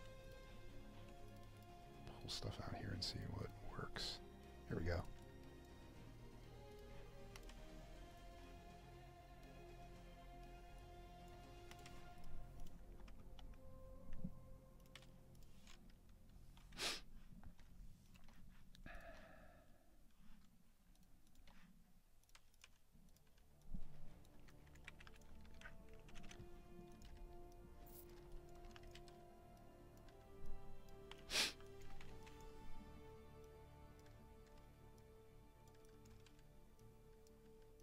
So right now I'm creating the shield frame for this thing to see if we can get this this viewing window for this swamp pool to work.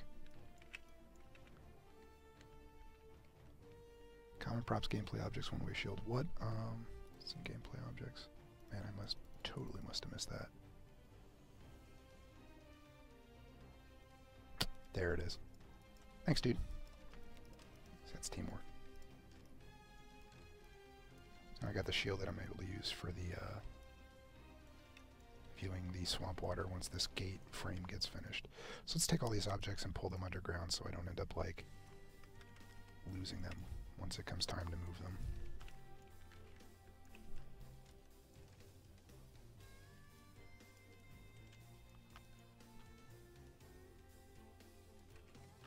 Do our construction on site.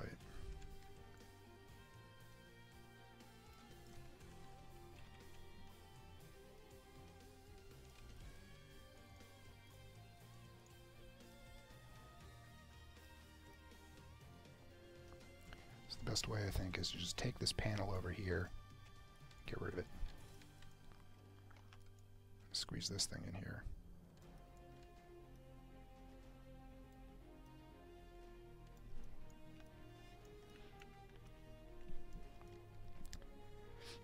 Gold Knight, we absolutely need more fence posts. That's not even an argument.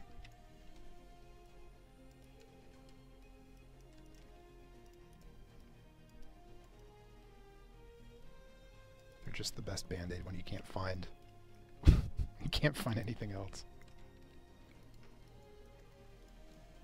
So where'd that extension piece go? There we go.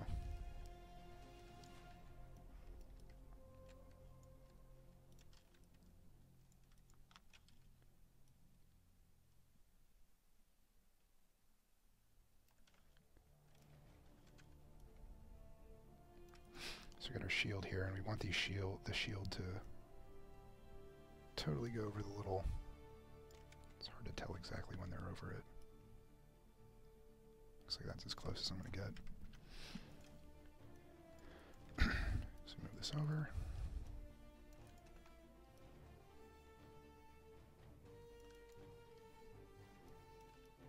There we go.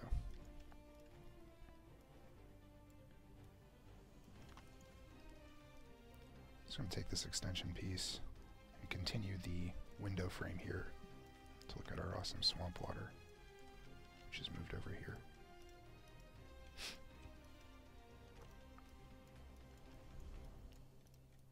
Just to make sure, was that the center frame? So we only got 4 panels here, so I can't really do a center one. Select Mulac.sset.slime pool 2. So I got my slime pool now. Take this and move it behind the shield.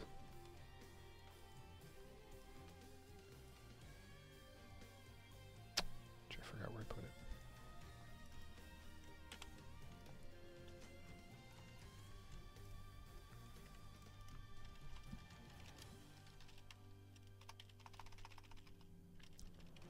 Bear with me one moment.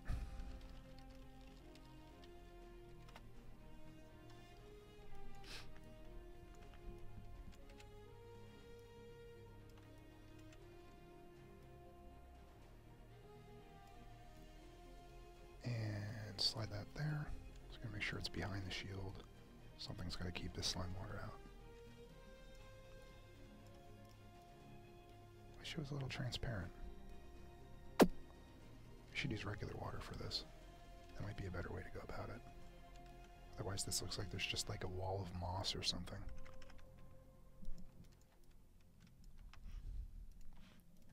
So I'm going to pull out the actual water plane for Hossin. Props, water. So here we go. We have a second water plane. We'll see how this looks when it's placed down. And then once again I've created another biblical flood over here.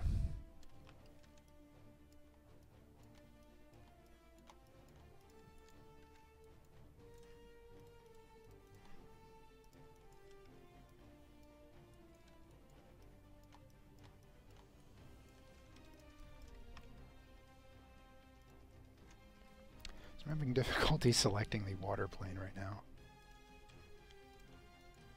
So let me see, I'm going to save really quick. Object has bad scale. Oh no.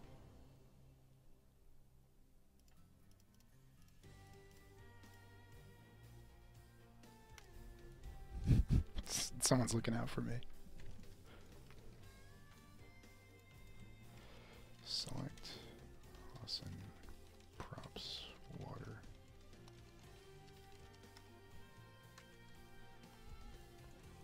No, so I'm going to have to work on this water pool another time. I'm not exactly sure how to get this thing selected the right way. So I'm going to create this window frame here with the slime pool that we have for our temp object, since I don't think it really gets the desired effect that we were hoping for. I'll finish that up later off stream.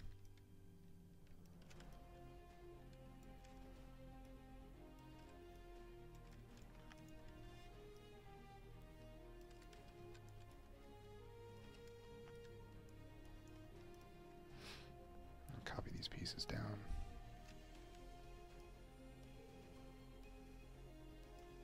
Rotate them.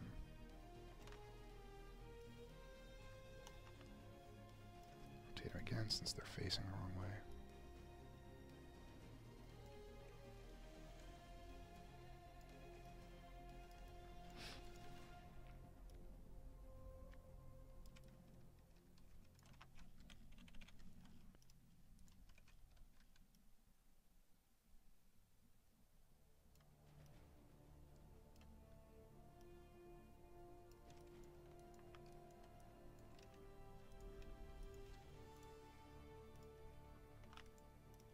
We're going to have to use, I think, another one down on the bottom just because of how these don't exactly match up with the top.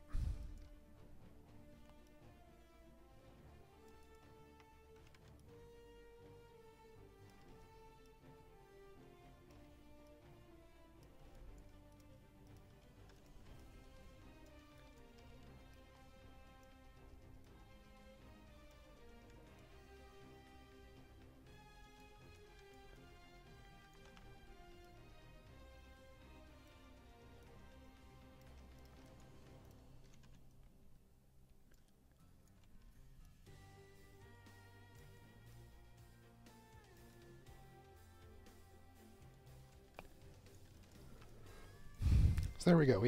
We have our window that did not turn out how we wanted it to right now. It's probably going to need a fair bit of work when we're going over again. Just to get the, because I wanted some transparency in the water so you can kind of see what's going on. This might get something that ends up getting scrapped. There's a lot of times like you know, I got to figure out what to do up there, probably a fence post. So there's a lot of little details like that that are going to have to get worked out. Trying to make this as entertaining as possible. I'm not going to sit here and push this thing for too long. So we've got our tunnel done for the most part. I think it's time to start finishing the actual frame of the base, which is going to actually end up with some terrain adjustments over here. So I'm going to start pulling stuff over this way. So kill that tree, get rid of that fern over there. Now I'm just pushing the terrain down. We've revealed a door over here that was previously hidden. I think this one's probably actually going to get a blocker in it.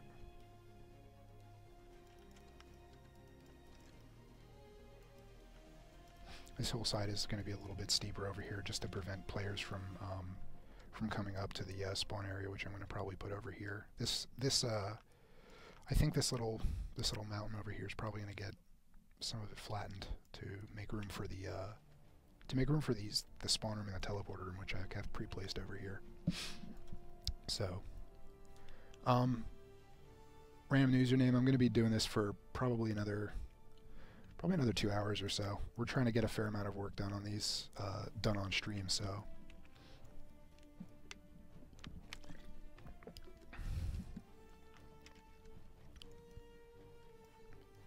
Put a blocker in this one really quickly. Another little trick here too is that I'm going to make sure that this light is not still drawn by hiding it and setting it to not update. That way you won't be like really driven to go to this door if there's no blocker, or if there's no light over the doorway. You won't be as driven to go there. Take our sealed door facade, take that rotated, put it in there.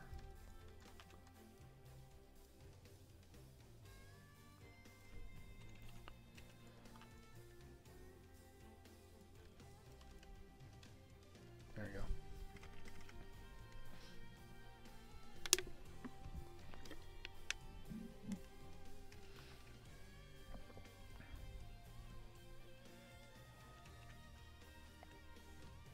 No, nobody's going to be able to go underwater. You'll be able to go in the water on Hossin, but the water on Hossin is going to be all very, it's going to be shallow like we did on Amarish. We don't really have any water fighting planned. This water, however, will just melt you when you go in there, so you don't want to go there.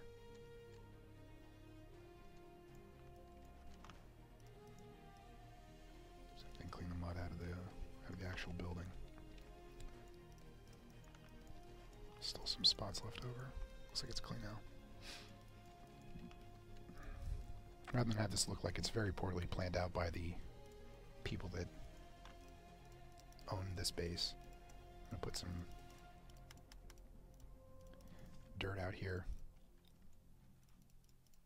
Kind of make it look like they didn't just purposely build it like a bunch of idiots in the water. It's sunk.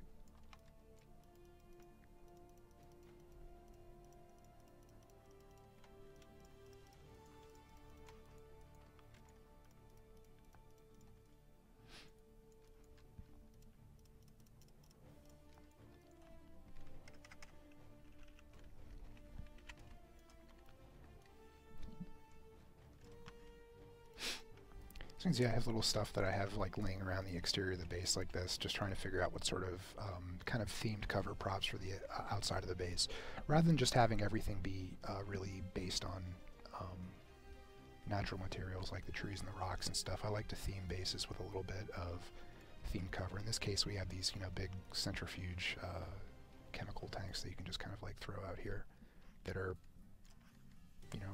really high cover. You're able to get a sunder behind this without anyone on the other side seeing it. So there's some things that we can do for this exterior part. Like I think of this wall over here that kind of prevents you from looking at Mulac. Might get a little bit thinner on this side just to give you more space, because this is kind of a cramped area over here. You definitely have enough room to maneuver around and everything, but it's not as much as I'd like, especially when this area around outside here is supposed to be kind of the battlefield for it. So I'm expecting like maybe this to get pulled down a bit, something like this, just really rough. So I'll probably have it like that, and maybe this would be like swamp water down here, but I'll save that for later.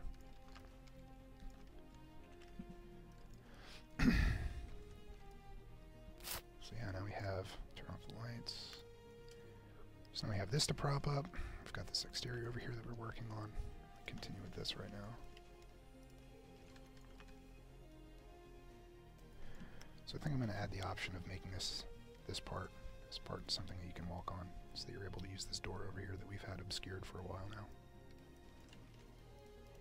So I will have platforms that kind of go alongside this. So I have to make sure before I start moving platforms that way that they can actually fit. These might actually clip into the wall over here. Nope. So we're good. So we have this quad one here. Put it up. Start copying it over to this one's coordinates so we can snap it easy.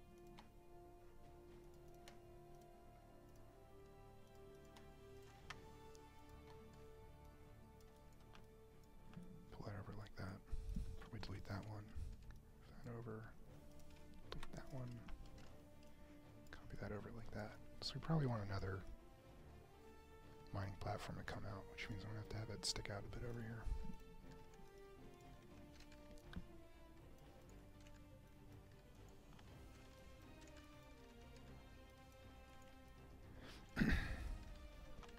And this wall be flush with the edges of these, comes out like that. And I can cap this off with a single column.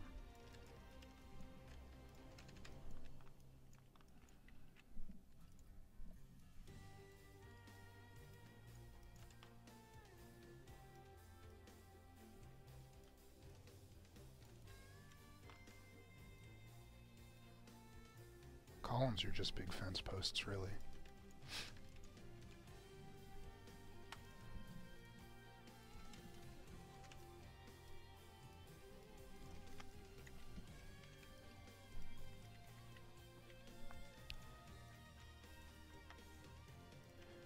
Can't use a 4x4 anymore than I already have here.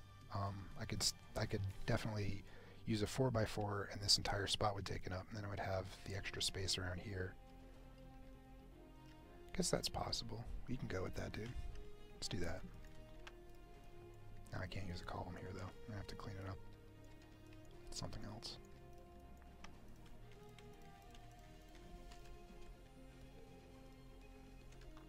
So now we've saved some for performance over here. Thank you for doing your part. There you go.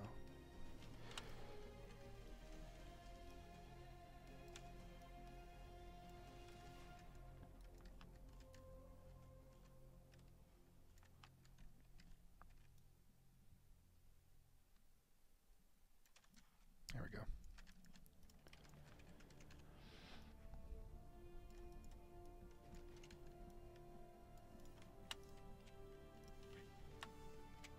Delete those under there, since they're not going to be seen anymore. They're just extra objects.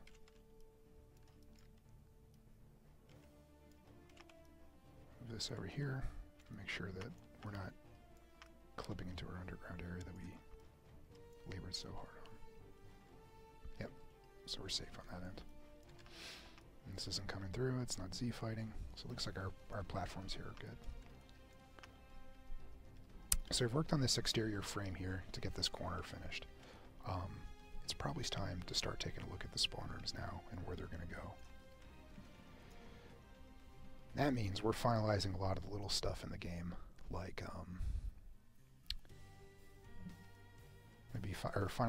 finalizing a lot of the little stuff for this particular outpost. Rather, that's going to be like we need to get where the sunder spots are. And we need to get where the spawn rooms are going to be. We need to get the distance between those two to kind of figure out how difficult it's going to be to attack the space. We want those to be fairly even, maybe err a little bit in the defenders, err a little bit in the defender's advantage, just so that the space doesn't topple over a little bit faster. It's better to have a fight that's a little more defensible than one that's harder to defend. So now we got to look at what we're doing with this mountain. So I'm going to get my measuring sticks out and see how this goes. So I've got this 30-meter stick that I can scale up and do some quick math in my head to figure out how many meters it is from whatever that I am planning it to be.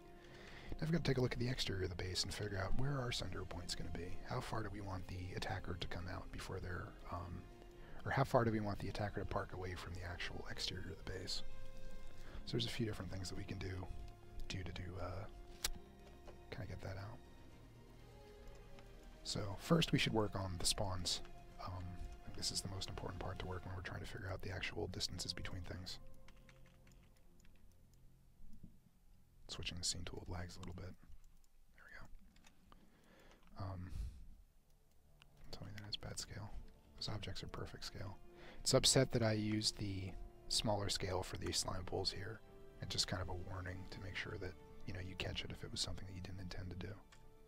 For these slime pools, they can be scaled down pretty small and it doesn't really matter. They still look good.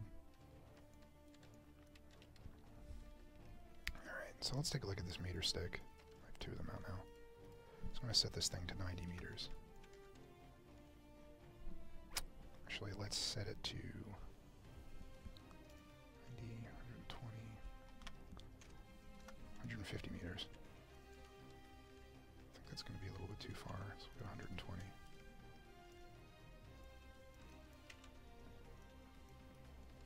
So we kind of got a rough estimate of how far it's going to take to get to the point from here. I just threw that meter stick somewhere that I have no idea where it went. Okay, 1 second.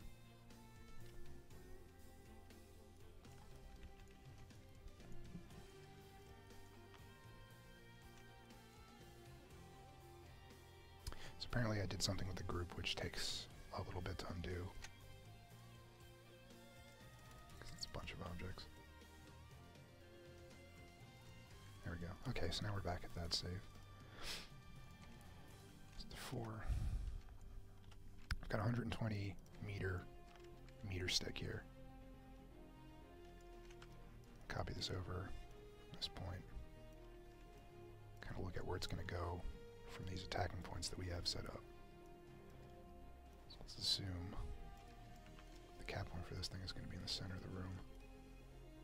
Probably will be. If it's off 10 or 20 meters, that's completely unnecessary to count. So it looks like, from this angle, if you want to go with 120 meters, I'm going to have them in the exact places I was hoping for anyway, which was approximately over here, approximately over here. The problem is that we had... maybe they won't really fight from here. I'm thinking out loud now, so this is how we're solving this problem. And the problem right now is that the vehicle pad is going to be over here. Let me get that out so we can help visualize this a little bit. Ground vehicle pad's going to be over here.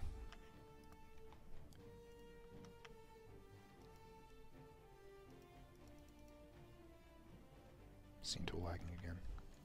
Actually, I know a better solution for this. So I'd say I'll cancel, do nothing, and continue. So I'm going to take what we're able to see and shrink it a lot. So I can't see as much. Mulac Tech Plant was over there, now we can only see little parts of it that are pieced together. So now it's going to run a little bit faster, so when we open up the scene tool, this whole thing won't choke. It's got like a bunch of objects it needs to list before it continues. So now we got to make this road over here. So basically how this looks is that we got Mulac over here, and we're expecting players to come down probably through one of these bridges here. An alternate attack point, there's this back road over here that you can take you, but that's going to put you in the path of the vehicle pad that we're talking about that's over here. So the main attack routes, we have one coming from Mulac, which is going to be over here, and we paint a road to help illustrate that.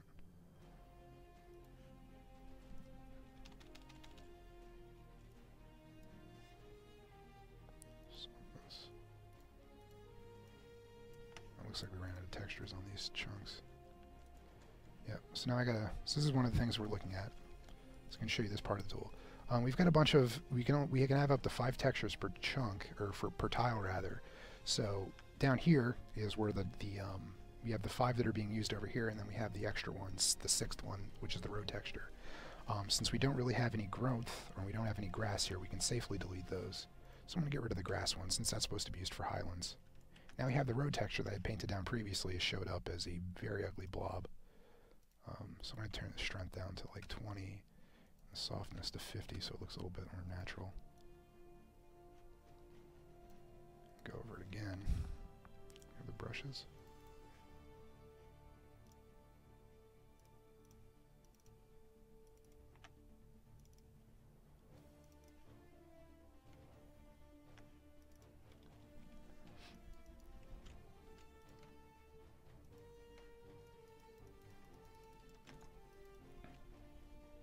So you can see it's running over the chunk line, or the tile line here, where there's another tile that doesn't have any spare textures over. And everything's pretty sparse in this one, so we're going to remove growth from this one since we don't have any growth on this tile. And just take this one, once again ugly as usual. Take this, paint down that way.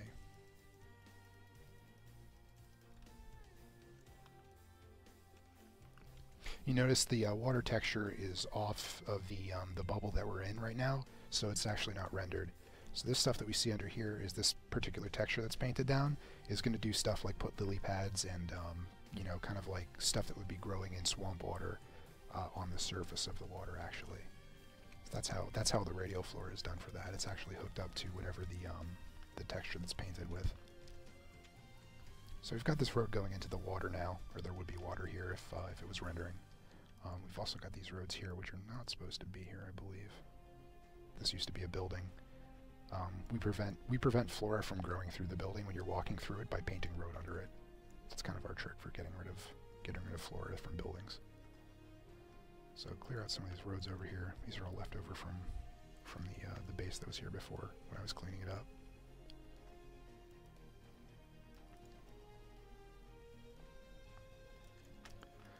Work back on this.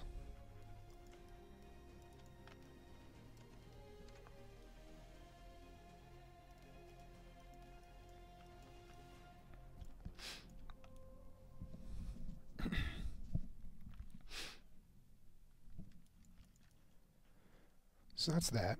Now we're going to work on these. So we got the road going down here. Oh, as we were talking about sunder spots. Kestrel Watch, I believe, is the one that's over here. It's kind of in the treehouse base. You can see little parts of it over here before it goes off into the void. So that's going to be the other main attack route. So if you're attacking Mulac, period, you need to come over here and attack this side. If you're coming from Mulac and you're trying to reclaim a satellite, or there's a fight at the satellite, you're going to come from one of these roads.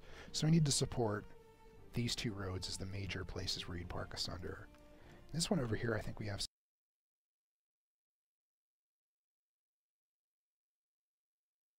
is take a big rock, or a small rock, and scale it up rather, and I'm going to make it big enough so that it fits comfortably under these roots, that it's going to be like the tree kind of anchored itself around the rock. So what do we got that's good? I like that one. Too small. That one's good. These are tiny rocks. Alright, so boulders 8 and 9 are going to be big enough that we can scale to put under this so that we have a good sunder spot.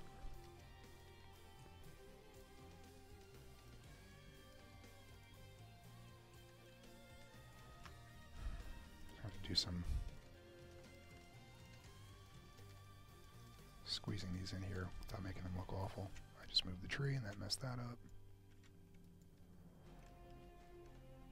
That's not good.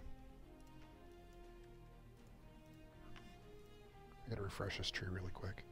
Basically what happened is that this, when I rotated the tree, it didn't go back to where it was before, so I need to refresh only selected.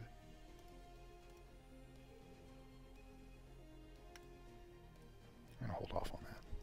I don't know what it's yelling at me for.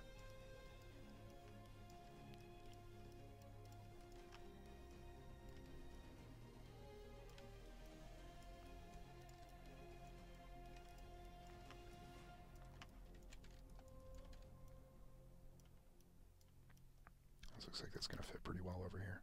There we go, awesome. So now we have here, if the water was rendering, let me up the space that we have rendered a little bit so we can get the water plane back. It'll look a lot better than just having this flat texture on the ground. Take this and move it back to 8, maybe that's enough to get it rendered. Move over to our loading.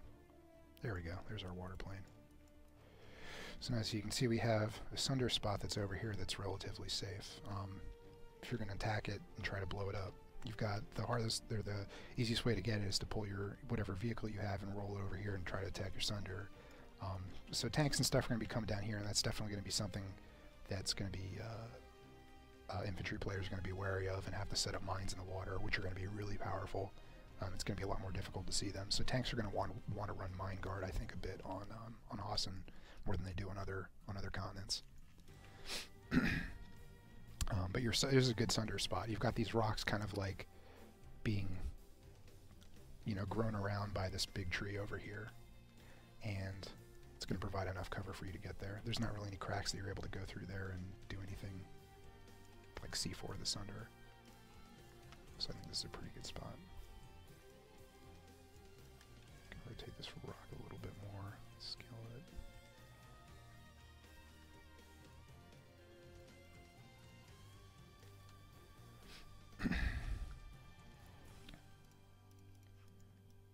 Do stuff like bring the terrain up around these. Looks like it's like the mud's been accumulating on them. Same thing with these rocks. I get some of the mud to stick up through this. So it doesn't look as flat.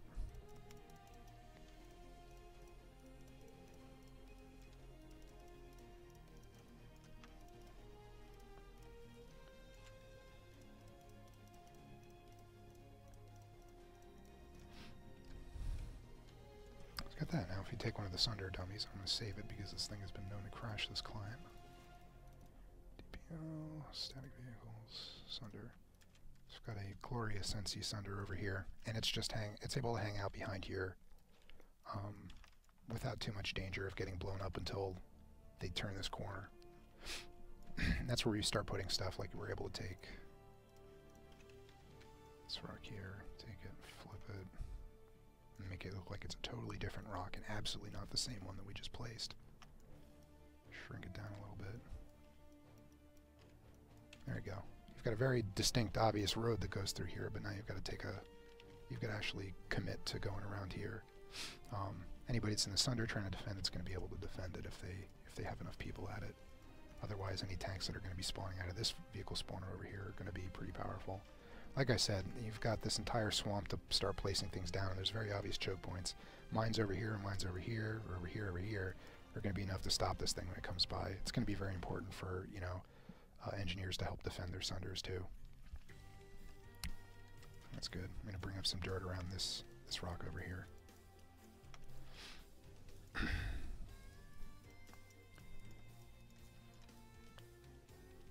You can absolutely place the Sunder under the tree.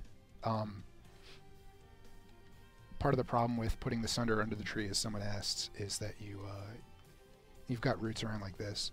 We don't really have a prop that's going to be... I guess we can actually do that. Let's see if we can do this. I'm going to try a challenge here. We can have it so you can put it under here so it's going to be a little bit more hidden rather than these things growing around it. Maybe we can have it so that they're only growing around it on one side.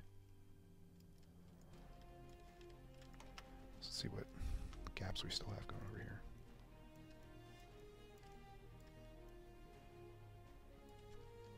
Is that enough headspace to put under there?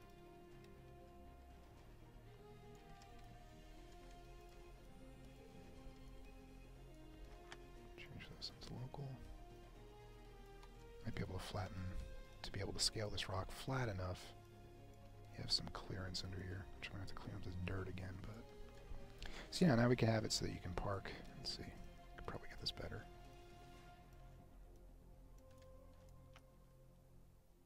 Yeah, so it's a little bit clearer from all sides now.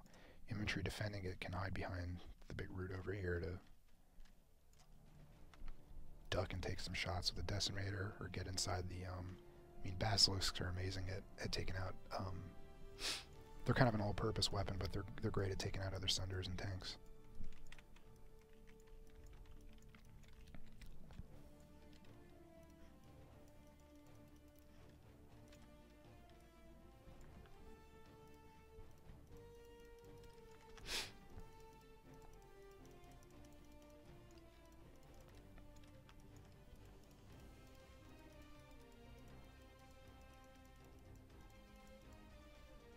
There we go.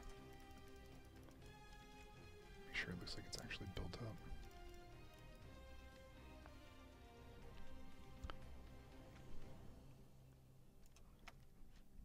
So I don't think that looks bad. That looks alright. Except for this root it's covering up. That's kind of gross.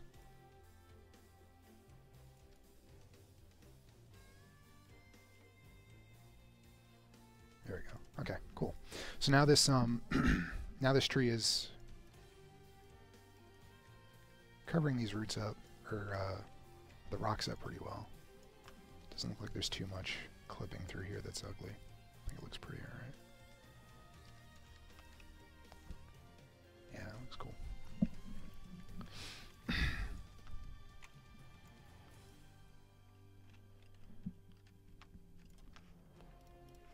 It's got one of our spawn areas ready. So I think we're going to do the other one.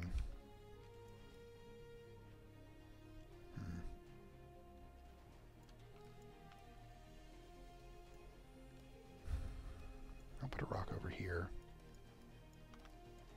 Have a road go down over here. Maybe have some of the terrain be part of it too. That might be a nice under spot. And you have some rocks and swamp stuff over here. Let's try that. So we're going to take our stick that we have here. This looks like an acceptable spot to put this under and still have it be pretty fair.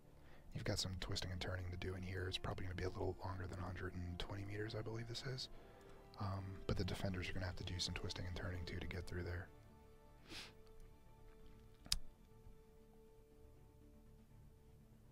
Yeah, I think we can build up this back area a little bit too.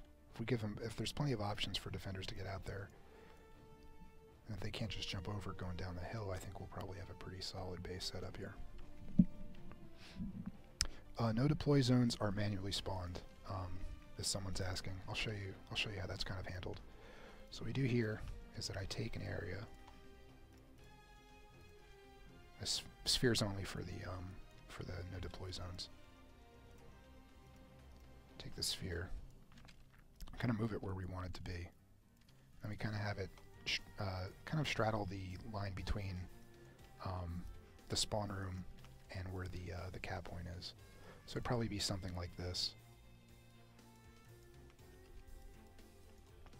Some of the stuff that I think has to start getting done too is like fence posts once again, preventing players from getting up the stairs with a sunder, because you can park a sunder over here right now with this current bubble that we have, because the bubble doesn't completely cover it. But it's not a very effective spot to get a sunder over here, obviously. We might have to look at it for defenders as well. But if you get a sunder over here as the attacker, you're just going to get rocketed by everything that's coming up down there. So it's not necessarily like a great spot to put them.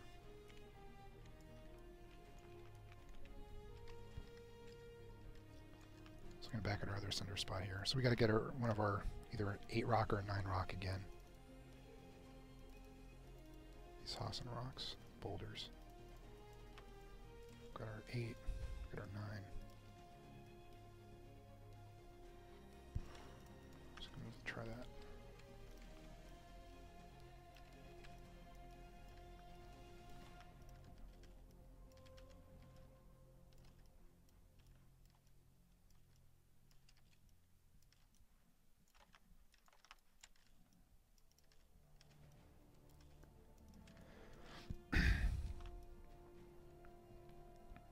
So I'm trying to think of a way to make these rocks something that you'd actually end up climbing on, because if you'll have the sunder back here, and these the rock pile will essentially be something that you climb up on to use as your own little tower, I guess is the best way to put it.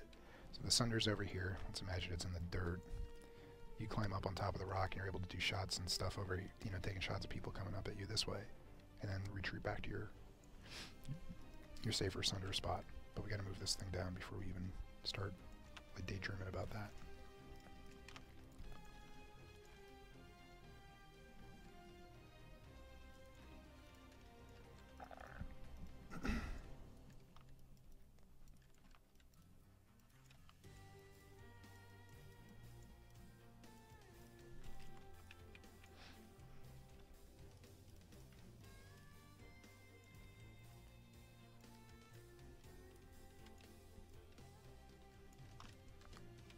These rocks are enough to cover up a sunder probably, so let's see.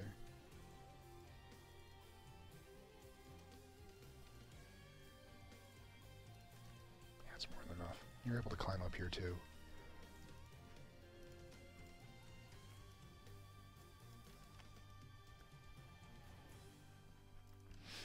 Kind of these little holes to support it, and you're able to come up this rock. And if this worked as well as I'd hoped it would, you're able to stand up here. Just take shots of people that are coming, and you just go backward down if you, duck over on this side if you start getting shot at. So that works out pretty well.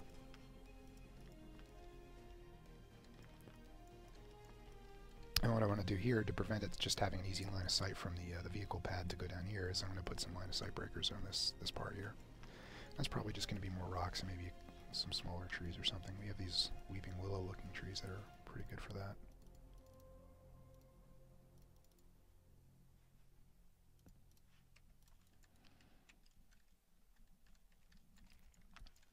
And also have the ramp come down like that and have it split over here. Might be a way to handle it too.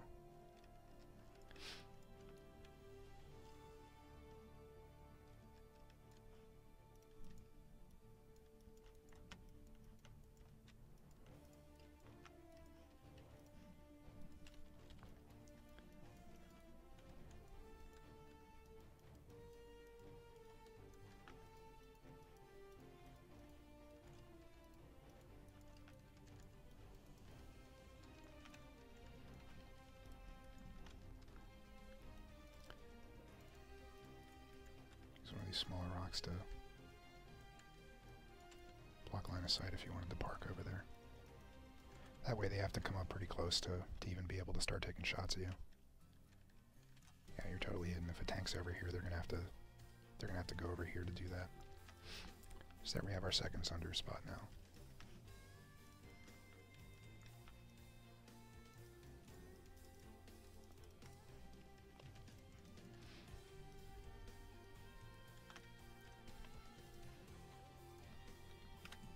So I'm using a lower strength for this pull tool now to kind of add some definition to these lousy looking protrusions that I've made with the default setting.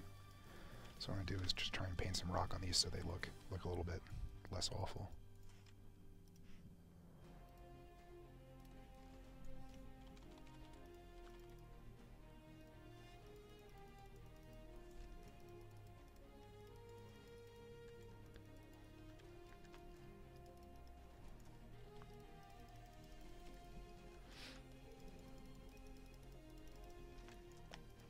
Trees can't grow on a rock.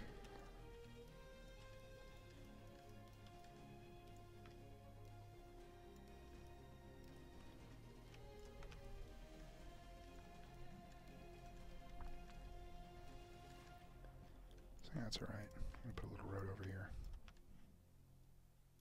Clean this texture, terrain paint up a little bit.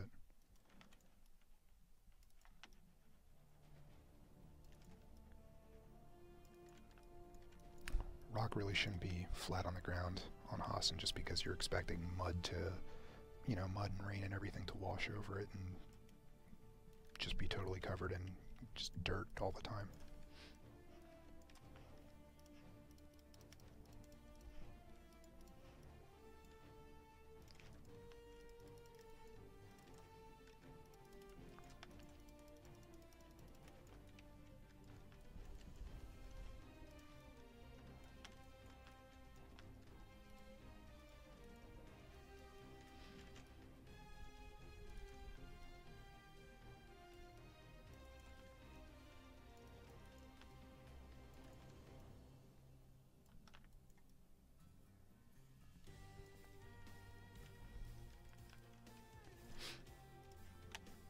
Yeah, if we want to add further stuff to obscure it, we've got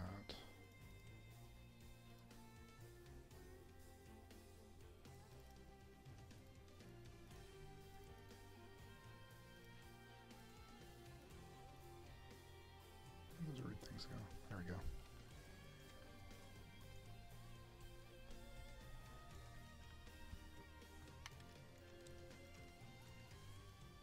I can make it so that if you're a tank coming out here, you have to actually go the longer way to get there. Same thing, now this thing's more of a choke point. This is where you're going to expect your mines to be when you're driving through here, because you can't go through there unless you're on a flash. So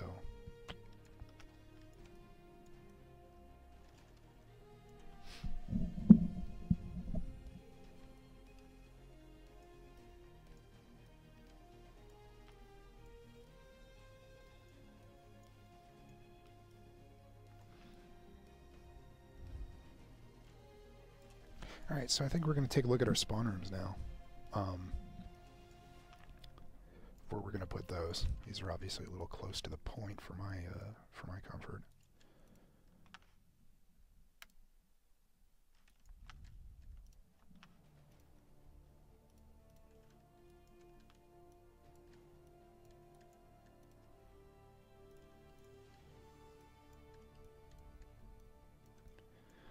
Let's see where this meter stick is at.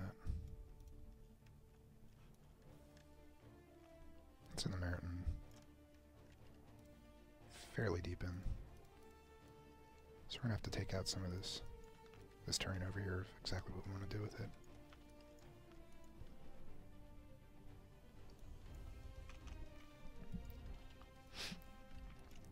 Putting the spawn room in the mountain is a far more fun idea than just having you come out of a building. But one of the problems with creating a mountain spawn room is, one, it's going to be a lot more objects, and two, we're probably just restricting the amount of stuff that you're able to see when you're leaving the actual mountain spawn room. To have as many exits as we have on these things, which is like every single side plus windows, and the top that you can come out of. It's not object efficient essentially to have something that's kind of in the mountain like that.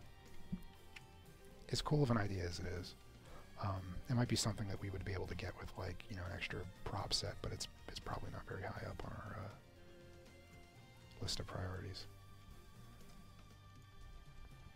But it sounds like after doing a little tunnel down there, we're at least going to get some bigger assets for creating interiors with. So I wouldn't say it's out of the question though. Guess I'll save.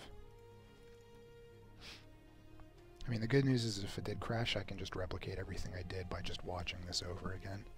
So it's not as bad as when if you're in the office and it crashes and you're just like, what did I do with the work that I lost? It's you've got your reference of what happened. And for whatever reason too, whenever I end up losing work because of a crash or the power went out or something like that I forgot to save and I didn't have autosave on, I always feel like it ended up looking better the first time and I'm mad that I had to redo it, and now it looks worse on top of that. At a lower part you can drop into.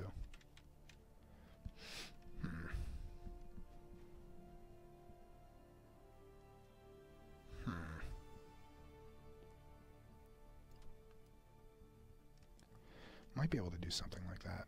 Let's see how far this goes in. So this goes into there. So I'm going to take this, I'm going to stretch this up so I know where it is at all times.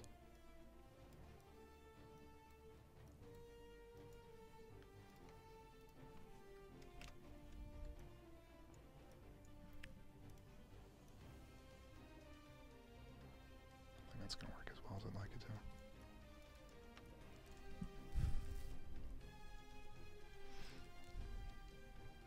Right now I'm in thinking mode here, trying to figure out what's going to happen with this spawn room. 2-story with the first underground. One of them's a teleporter room, so we might be able to do that. I think that might work. Let's see if we can try that then, Tramel.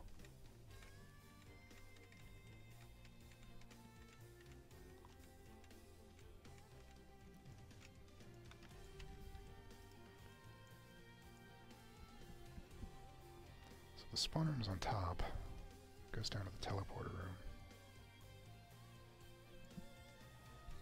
I don't know if you get the same coverage as you would otherwise. So I can pull out the other optional spawn room that we have. So right now on Hossin I created a group using the spawn room group, but it's just got a teleporter rather than a spawn tube. So I'm going to pull out the old K building, which is what most teleporter rooms are using. This guy here, you might be familiar with it. And this one is going to be a little bit easier to have something kind of like a roof that you, or to have the spawn room on the roof. You can use this one kind of underground a little bit more.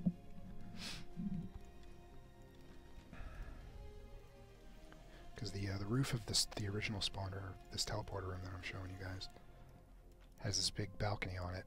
And to have that sit underground of this one, I would have to have like this much of concrete basically covering it up, hidden in the terrain.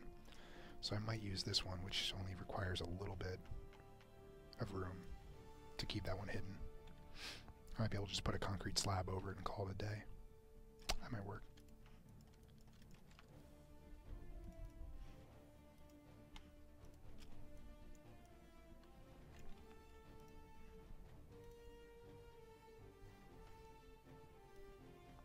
I have a bottom entrance in the garage.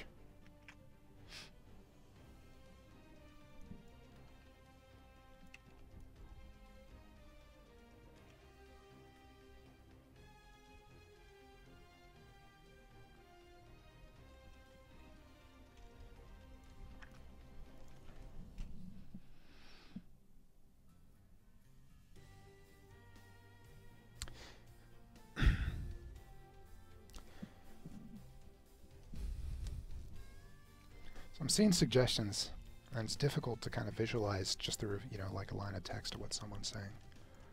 What I'm imagining right now out of this one is that you're going to see something that's a lot more like this mountain is going to be like the crown where you kind of have like rocks and then paths going around it. And I'm wondering if that's the best way to go about it, because even if you're spawn camped and you kind of run and cloak out, you can usually just jump over stuff to get out of here and try and do some attacks on the actual cap point if you're spawned, or you're kind of pushed back to the spawn room.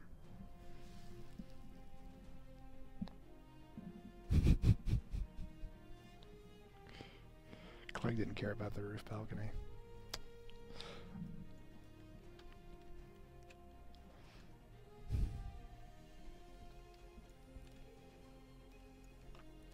But first we gotta solve this disaster over here too. How are we gonna make it so that we can do this back area, because we got 3 entrances over here. Not having any on the defender side, just having this one, which is one of the primary entrances for the attackers, this one as well. Leaves us with this one, which is probably also going to be a pretty used route for the attackers as well, as much as defense. So I'd like to at least get 2 of these back ones exposed so that you can go down them. Maybe the teleporter room will take primarily this side. Maybe it's better to have the spawn room over here and the teleporter over here, because most players don't use the teleporter room as much as they use the spawn room to exit it. It's probably better to have the spawn room on this side, have the teleporter over here. Maybe they're kind of split off and they kind of just go down to their own little areas. That's probably a better way to handle it. Gotta make sure these things are going to be pretty far back. Rock bridges are definitely probably don't look as good as we want them to be. We don't really have too many flat rocks either, so you're going to be like, just this one over here. This is, I think, the flattest surface that we have for a bridge, and I don't think it's going to look very well done if we just put one down as a rock.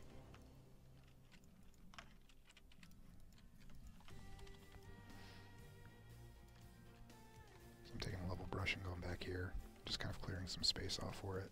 So we're going to have to do some terrain manipulation over here to make this steep enough so that you can't just like drive a tank up and then kind of roll over the side of this hill to start attacking the spawn room with. It's going to have to be a little bit more sealed up than it currently is.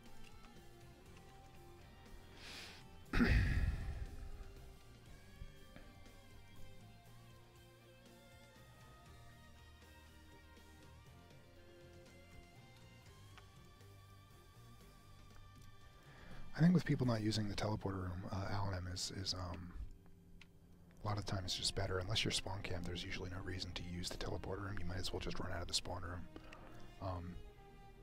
And I think that's a perfectly acceptable reason for why people don't use the teleporter room as much. Even if you're looking straight at it, people just like to run out or go to the equipment terminal and just bail. Yeah, a tank will be able to make it up to here, I think. And then it becomes a little bit more Mag Rider territory, and then this is kind of the end of the line for any actual progress. But I'm going to have to put a rock here, kind of in this erosion line anyway, just to make sure that nobody gets up here.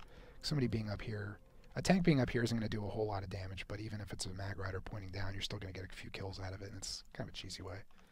So I'm going to put a big rock up there to prevent anyone from getting up there.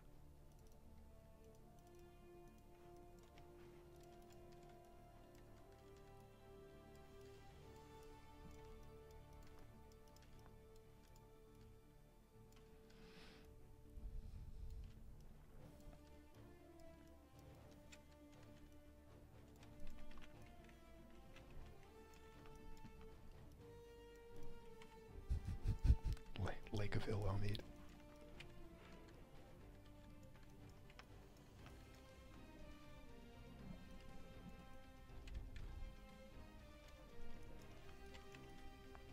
I've got a rock up here. Everything's cool. We've prevented people from getting up that spawn room. We just got to move these spawn rooms back a little bit. So they've got a very straight. Defenders are definitely going to have a little bit of an advantage here, just because they don't have to zigzag through as much stuff. But even then, defenders are going through probably about 140 meters away, and these guys, I want to make sure they're about 100 at least. I think we can do that. Copy one of these sticks over and make sure that we're at least at 100.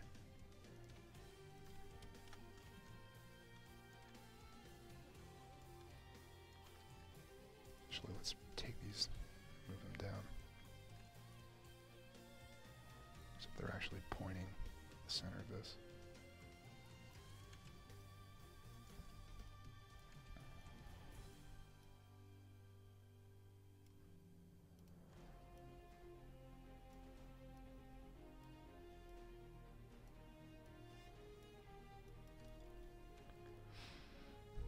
So that's at least 100 at that spot, and then we've got 100 and 120 over there. So these are going to have to be a fair bit back.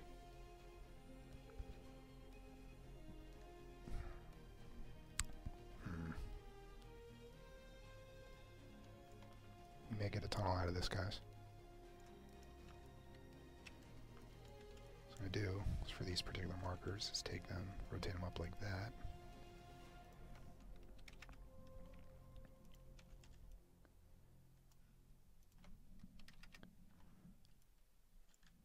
So now they're sticking out at 90 meters away from the cap point and 120 meters away from the cap point. So we may end up putting the spawn room over here, kind of flattened down a little bit. It has a tunnel that takes you down to the where we're going to be able to pull vehicles out of. We don't want vehicles to be too far from the spawn room just because it's a big pain and it slows down attacks if you have to walk a long way from the spawn room over all the way to the vehicle terminal. So that's one of the things that we try to minimize when we're going to these bases is the walk from those two. It has the unfortunate side effect of making it less of an opportunity for infiltrators to hack that particular terminal, but I think it's worth the trade-off for that. We've also started putting vehicle terminals that are, equipment terminals that are inside the actual base itself again. So we've given back one of the what do you call it? One of the roles that infiltrators supposed to be doing. They're able to attack equipment terminals again. And in this particular one, I think I'm going to put the equipment terminal over here, just so that we get this out of the way first.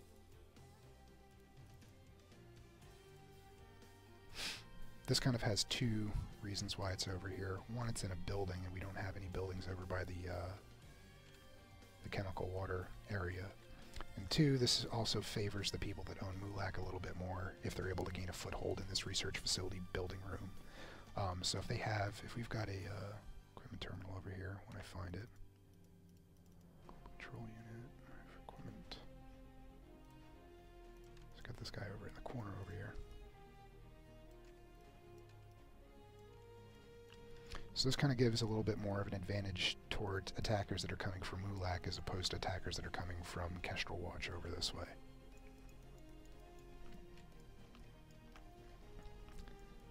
That's kind of how we want it. We want the tech plant, or excuse me, we want all major facilities to be more of something you kind of crack into.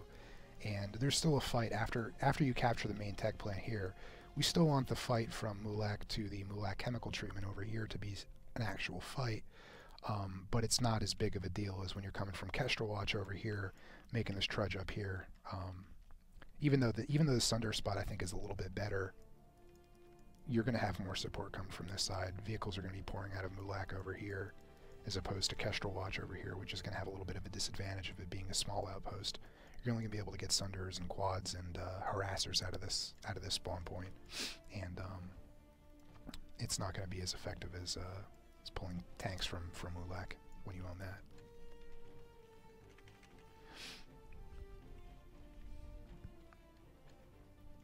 So yeah, this one will get hooked up via data later, and that'll be a functioning equipment terminal. Alright, so back to the spawn rooms. So this is our spawn room. I'm going to move this over to our location that we have agreed upon as being 120 meters away from the cap point, or at least the center of the warehouse building. That's going to have fairly high ground. I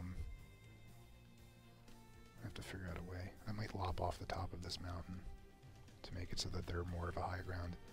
I don't think anybody's really going to get up on top of these mesas over here, which are on the literal edge of the planet, or continent rather. Once you get over this mesa, this thing just goes off into the ocean. So I don't want people to be taking these hot points here, which is going to be difficult for people that are fighting down there. So I'm going to make this a little bit. It's going to be a lip, I think, that you can't really walk up. We'll see how this goes. So I'm going to start flattening and doing some terrain adjustments here. The pool brush. Turn off that because that's messing me up.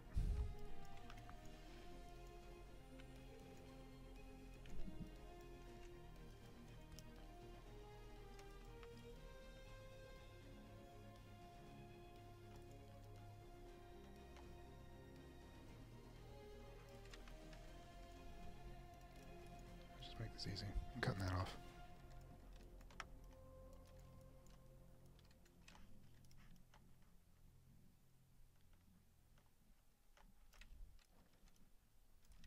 It's going to be the high ground, and this little spot over here, I'm going to have vehicle, or you're going to come down that way to get to the vehicle terminal, which is going to be over on this side. So I want it higher up. That's a possibility too.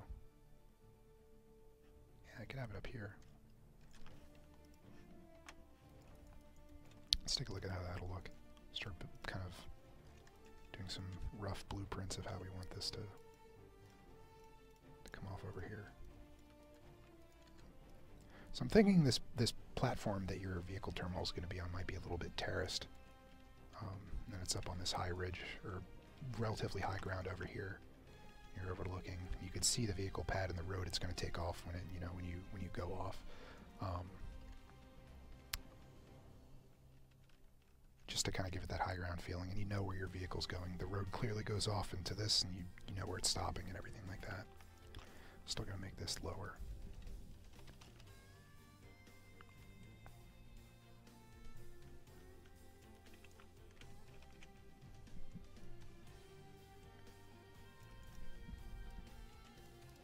Sounds like a job for the level brush. I'm kind of over this.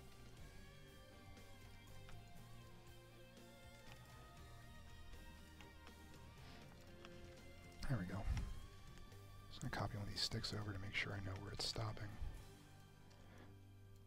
These are actually created originally for the vehicle spawn pads. Auto drive is approximately 30 meters when it comes off of it.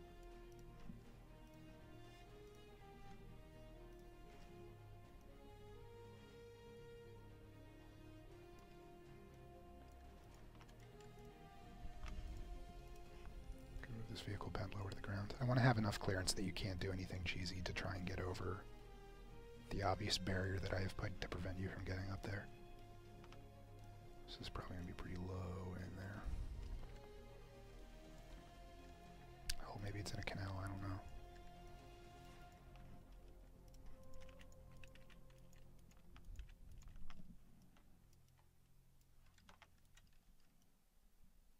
Yeah, whatever, let's make it water.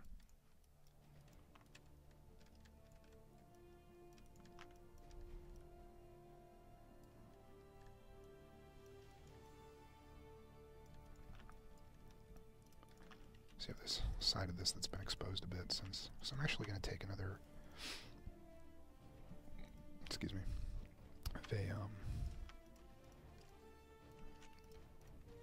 one of the object reduction items that we have here is just this ball piece that has 3 of them attached together rather than using one individual one each. So we're going to be able to use less objects here overall. Start copying the coordinates over.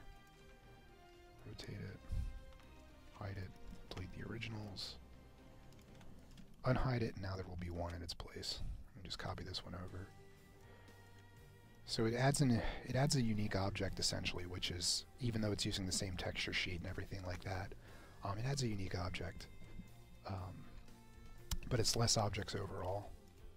And we've kind of come to the realization that the 1x3 modular wall piece, which I am hiding and unhiding here, it's going to be probably visible on the client most of the time, so it's not really an extra dip. It's just honestly, it's an extra unique object. It's just saving 2 already instanced objects.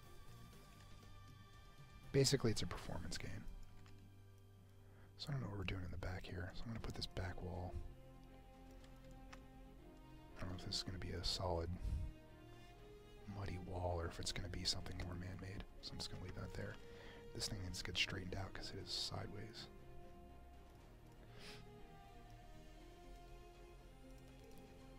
No, still not straight.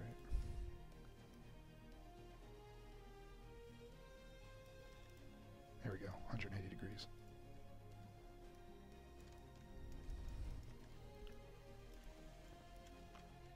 vehicle pad will be sunk into there a little bit.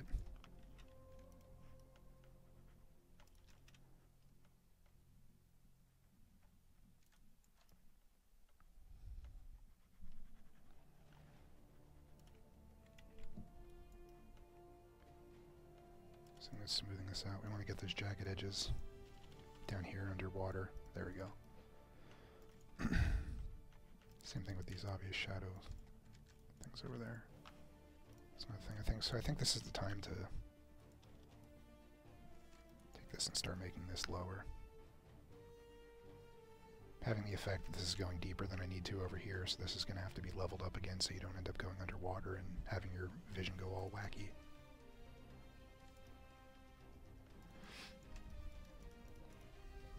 Here's another thing where rocks are going to be used to kind of create a artificial barrier over here, even though you're technically probably able to go up this slope because it's not, I don't even think it's 45 degrees. It's something you can definitely walk up. I'm just going to have to use the pool tool now, kind of dig into this erosion line here to make it steeper and then kind of a little bit more shallow at the very bottom.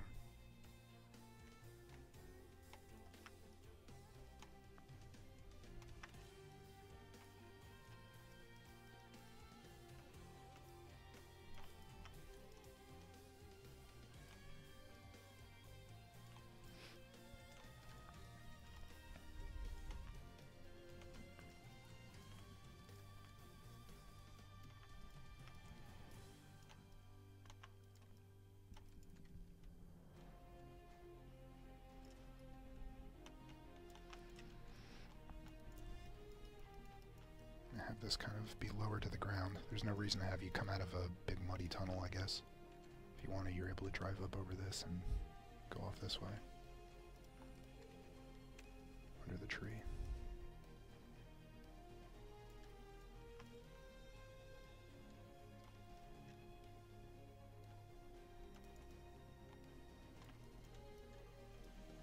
Use a higher strength than what I have now. This is taking forever.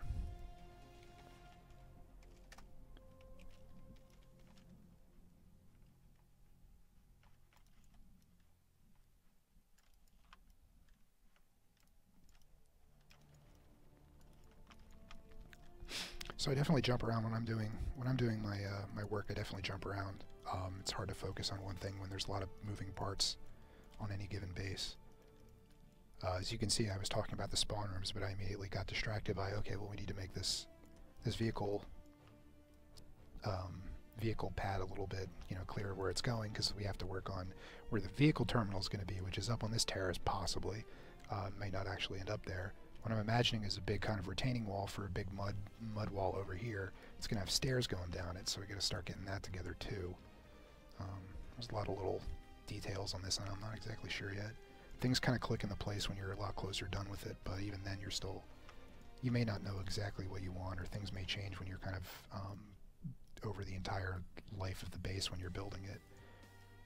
They definitely don't stay static with what you expected you were going to do.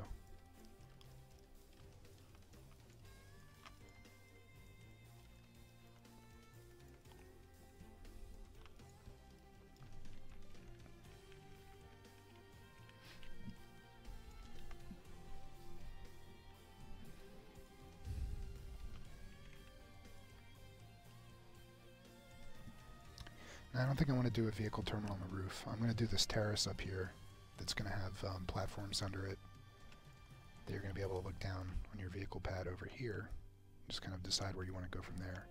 I think there's going to be a stairway that takes you down this way, which is going to make this one a popular entrance for defenders. Maybe I'll make 2 stairways go down and you can choose which other side you want. I haven't decided yet.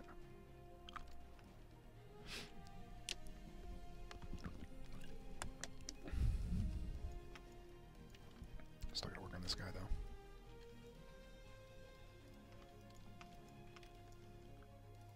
So maybe we'll make this one up on platforms too. You take this little erosion line down to get over there. The teleporter room is going to be a little bit lower, and I think we're able to get away essentially with the teleporter room being a little bit closer, just because it's not as quick as the spawn room is. You don't have a choice to spawn in the teleporter room, so you can't make yourself automatically closer upon coming into the game world after you've died to the teleporter room. So if you want to go into the teleporter, you have to go from the spawn room into the teleporter room, get your bearings once you leave the teleporter chamber out of the teleporter room, and then you're still... So there's a fair amount of overlap time you get there. I'm not sure which building I want to use yet for these, but I should move them over to the side so they are not in my way. Let's move that over there. Move the other teleporter room that I'm not sure which one I'm using yet over there. Here's our spawn room, up on its little mountain plateau. So the paint here isn't exactly matching up with how it's going to be. I'm imagining this ridge over here is going to be a lot sharper up, so you can probably take shots at things if you want to, and snipe from up here if you want to. Maybe a good like 30 meters out of the spawn room. I imagine I'm going to try and get a couple trees over here, maybe on this the edge of this retaining wall, to kind of make it so that it's not the go-to way to handle things. There's other little tricks that we can do, like having one of these big trees over here lean over these chemical pools. Despite the fact that falling leaves would probably not be something you'd want over an open pit, considering this is toxic water anyway. I don't think it really matters in terms of realism. But you can have branches stick out like this to create cover in places where there is not, assuming there's a large tree around. Do that. So in this case, I don't think it's going to cover much if you're trying to snipe from the spawn room, unless we made this thing comically oversized. Move it lower. Cover up some of it. So there's different ways that we can tackle some of the problems here. I think one of these weeping willow trees that one we took here for this, wrong axis, put over here, is going to make this less of an attractive. Yeah, almost immediately. Now this isn't as nice to spawn from when all the open chemical pools are totally obscured by this stupid weeping willow that's blocking your sniping. Yeah, Disky, the branches on Hossin for these massive trees, like, I think this is a... I don't even think this is a giant tree, is it? Let's see what group it's in.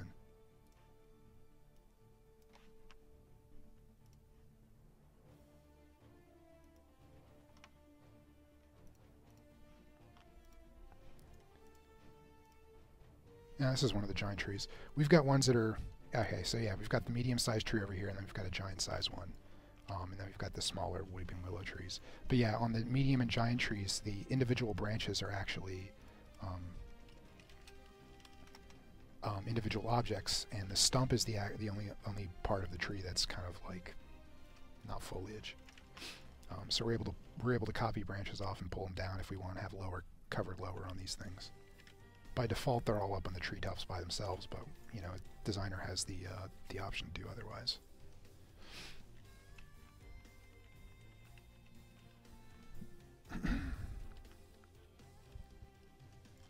Alright, so let's start working on the spawner again.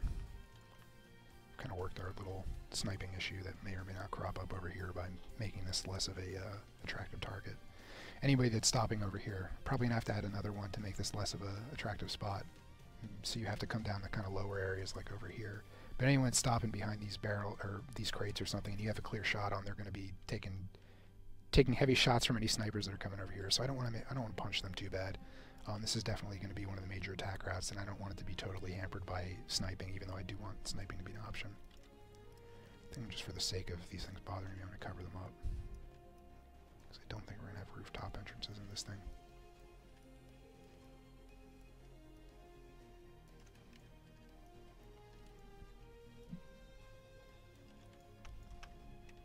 There we go. Okay.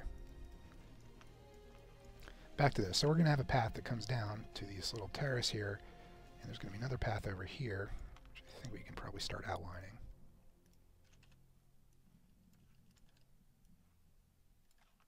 How many stairs will that take? Way too many. It's probably going to have to be lower. Yeah, terrace will come down. This will be kind of a midpoint to it with this, and then you're going to come down a little bit more. And we could probably get away with 5 stairs on each way, maybe. Probably be able to do that.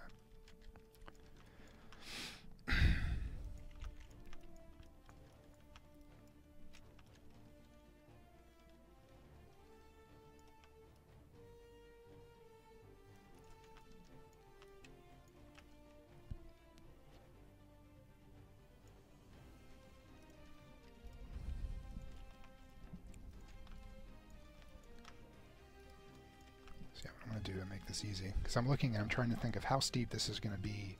How silly will it feel coming down this big mud hill to get down to this base? And I want to kind of minimize the feelings that you get of coming off of this massive hill here when I really don't want you to have too much of a height advantage. So I'm probably going to take level tool. Hit the wrong button there.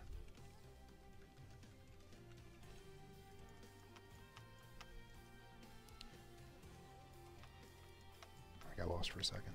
So I'm going to take the level tool, go inside the spawn room, start cutting this rock out.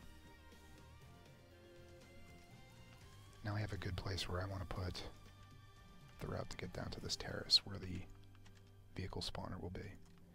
And I'm going to mold the rock essentially to kind of reflect that, even though this looks absolutely awful right now. Yeah. So this won't be flat the whole way through. What I'm going to start doing is making the path down already start over here. Just want to file these sharp points a bit down. That one doesn't even need to be there. It's going to be our little ridge we were talking about earlier that you can climb up, but you won't get line of sight from the spawner to do much. It's this whole thing down here. This is a good, let's see how many meters this is. So we've got our 30 meter stick over here.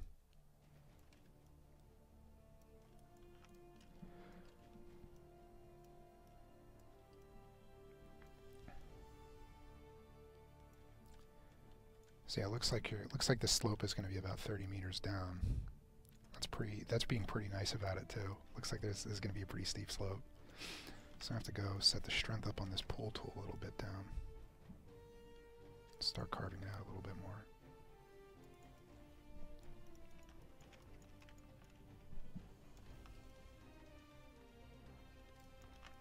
So yeah, I kind of want this to start coming down almost immediately once you leave the spawn room. The more room that we have to get this downward slope means the less silly and steep it'll be over here. And what that also means is that you won't be, bypassing huge amounts of that, climbing or going down by just jumping over the steep cliff. Because I wanted to have 120 meters that actually did go pretty far like that. Having, you could have the spawn room on the other side of like this wall here, and technically they got to go around like that, but you still open up the option of, light assault is able to shortcut that and turns a 100 or 200 meter walk into a 30 meter walk this way because they're able to jump over the wall. So you want to make sure that like falling basically is not a shortcut to get to the cap point faster than I intended you to. I don't mind little shortcuts, but ones that kind of cut things too far or mess with the levels flow.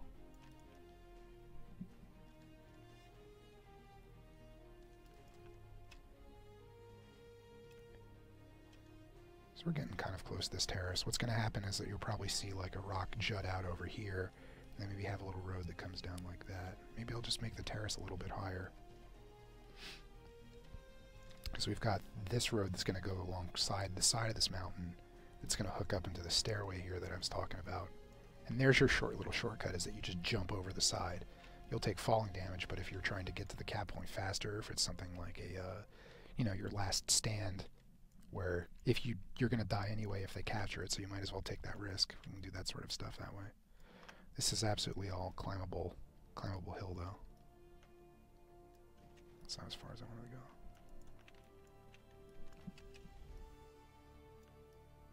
And yeah, drifter jets are an absolute shortcut for a lot of this stuff. That's why this being like an actual 120 meter distance means if you drifter jump over here, you'll be able to shortcut some of the stuff, or maybe able to do something goofy like take one of the attacker routes into here if you're trying to defend it. Same thing if you manage to get over here with that. You'll be able to take one of the defender routes there, but there's multiple options of doing it.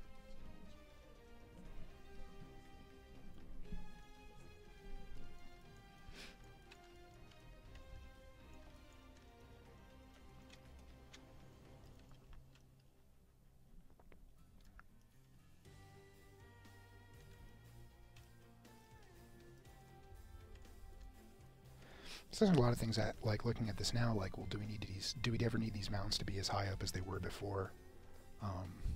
We can start bringing like the size of these down. Maybe this is the highest point over here, that lip I was talking about, but this is going to come down as a gradual slope anyway. This kind of looks silly, like it jutting out like that, especially we got this erosion line already set up here. We can probably get away with.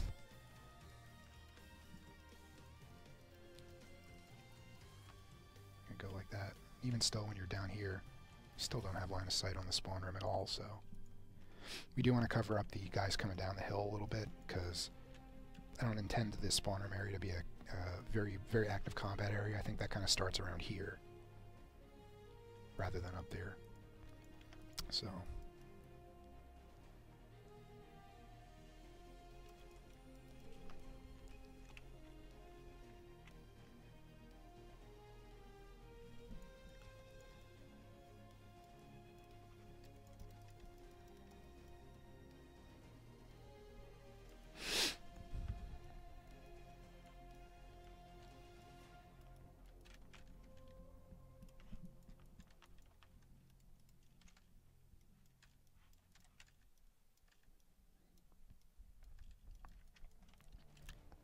So yeah, I'd rather have this terrace be a little bit higher than I had originally intended, just to make sure that I can get more mileage out of this slope than I want out of this one.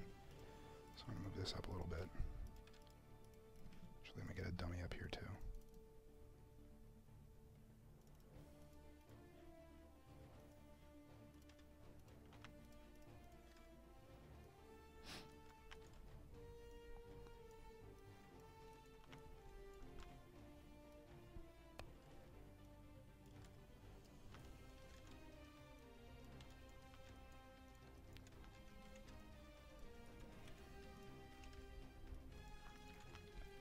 Save an object by putting this over here, since it's not going to be, doesn't matter if it kind of clips into the mountain.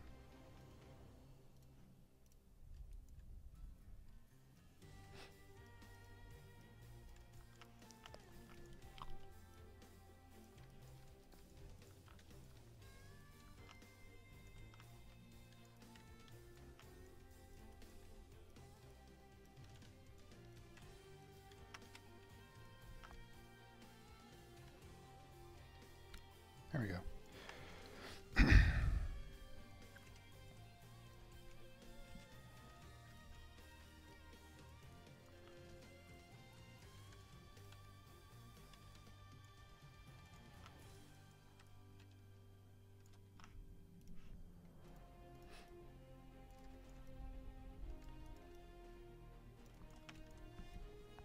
So that meets up with this terrace here. We're able to have gradual slope go down to here.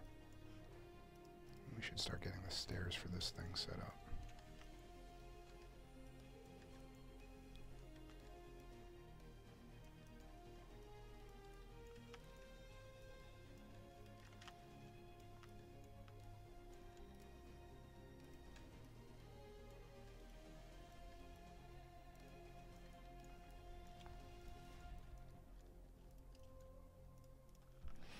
As you can tell, this alley back here is probably not going to be a very safe place to try and trying to attack to attack from.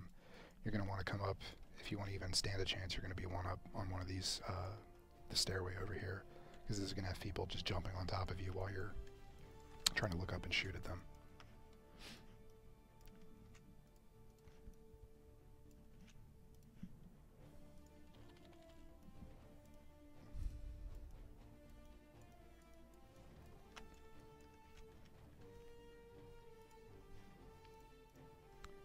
Use the ramp tool without crashing anything.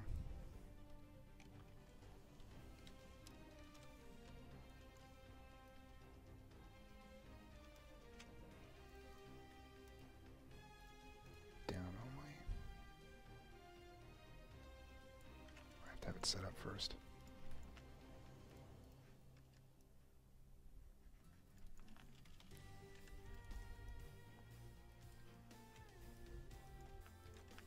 There we go. So it's going to make a ramp based on this bottom height up to this top height. If we got an approximate slope here that's kind of messy, that needs to get polished up a little bit.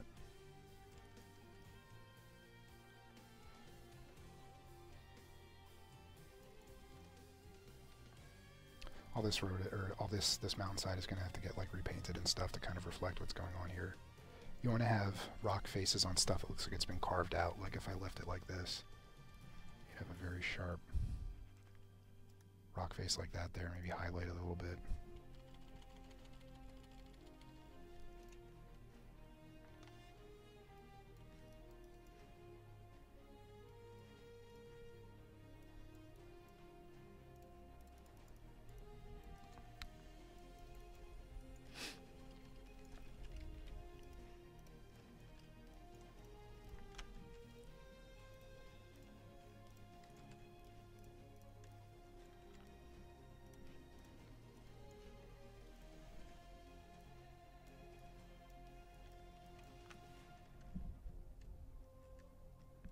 Alright, let's see how many stairs it takes to get this thing finished.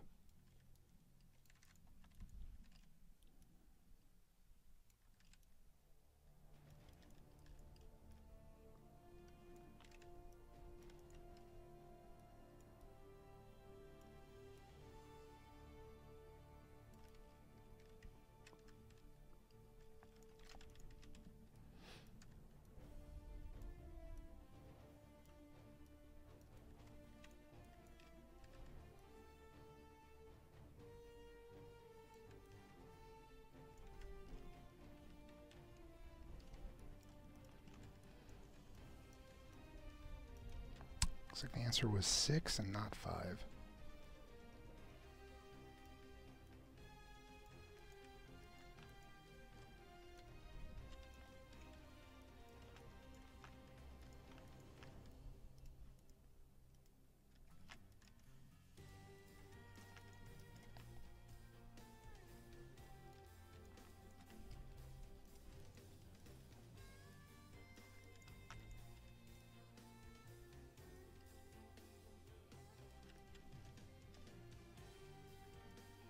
That's pretty much exactly 6. We have a lot of answering Artekos' question here about strict. Do we have strict design guidelines? We have a lot of guidelines that are very strongly suggested for our stuff. And if it turns out the base doesn't really work the way we intended to, we usually go back and kind of make it so that it fits that. Very rarely do we do things that are kind of like super weird and experimental. Usually it's pretty by the book on how we iterate, because you know, all of us have been doing it for a while at this point, and we know what's going to work and what's absolutely not going to work and stuff like that. So we're able to generally iterate very freely because we've kind of got it down of how that stuff works out. Sometimes our little experiments that we do work really well, and then sometimes we try something and it's like not as good as we expected it to, so we'll often change it afterwards. But yeah, we generally iterate we're given a lot of freedom on what we want to do with our stuff. But there's the guidelines that are in place are kind of like not to impede us from doing anything cool. It's mostly because we've tried it already and it didn't work.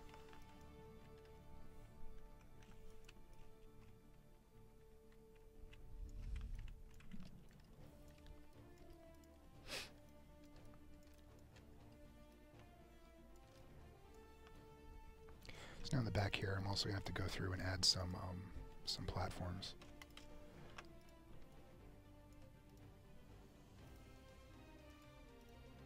So take a 4x4, set snap the grid on, pull it over.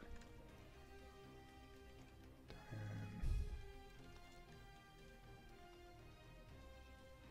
I'll just see if it matches up over here with what we got on the other side. I think it might be off by a tile. Yeah, so we're going to have to put a 2x2 and I think a few singles in here.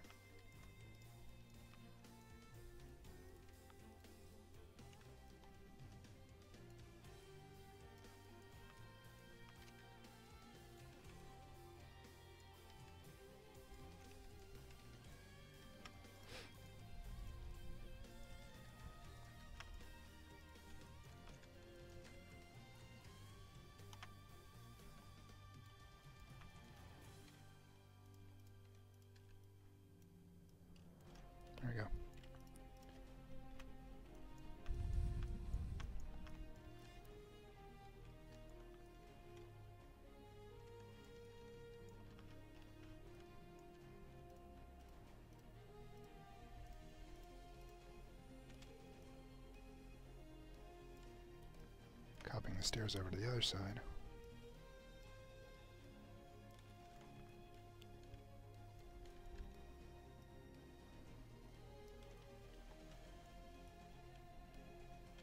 I'm really happy that it did not go into the chemical pool, because I would have had to figure out another way to get this to go around.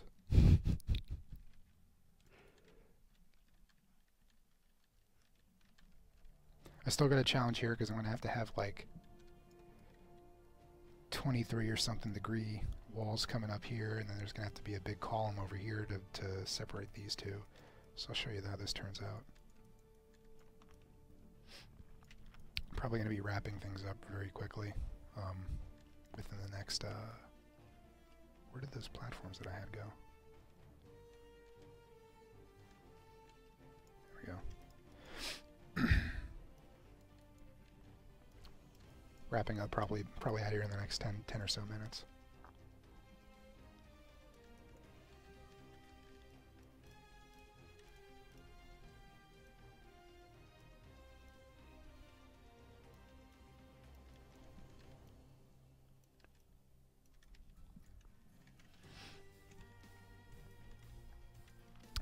So yeah, here's the problems that we get when it's we've got multiple when we're doing stairs here and we have to support them with objects, is that you've got to have something that goes along this, and we don't really have a solid wedge object that we can use for it, so you end up having to do something along these lines where you match the angle of what's going on here. So we have, it's difficult to get the angle because these stairs are kind of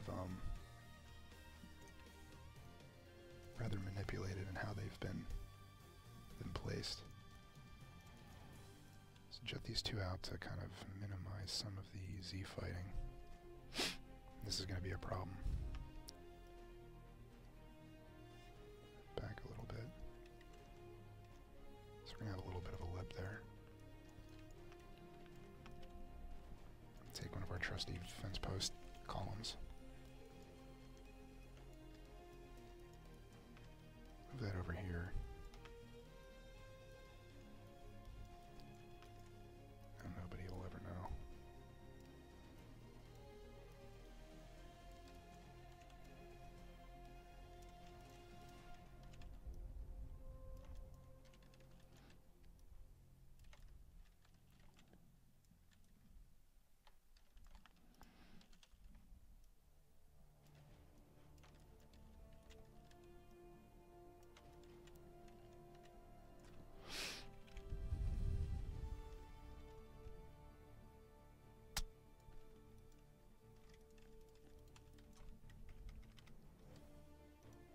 Do not have those matched up exactly like that. That was just luck.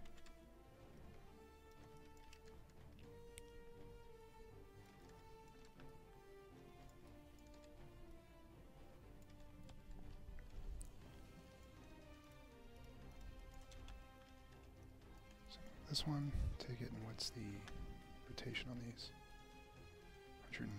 Negative 147 degrees. I don't know what that really translates to over here. I don't really feel like bringing up the calculator to...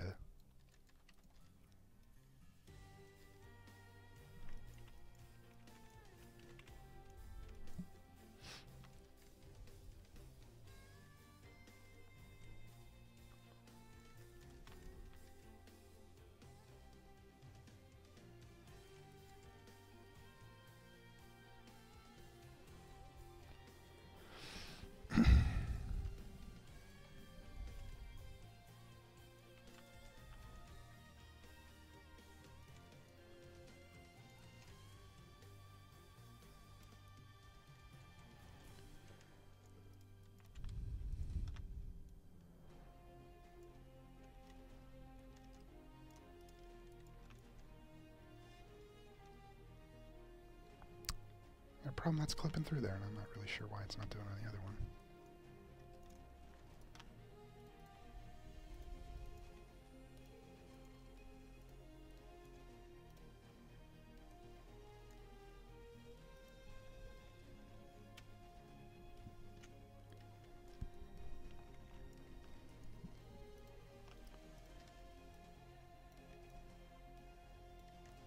Oh, that was the problem.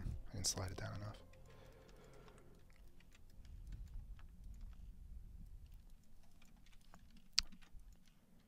do get some visual variety in here. Use a concrete block for the very bottom of this piece.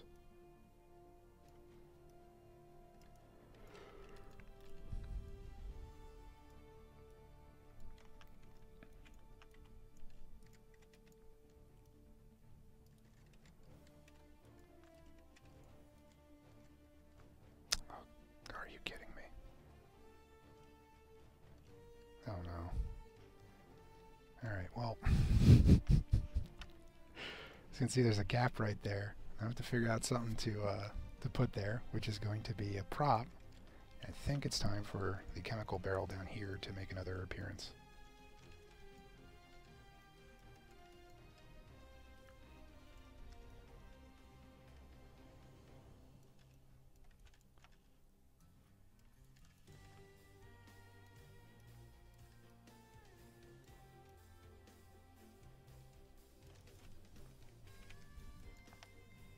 I've got some symmetrical covering up my terrible mistakes.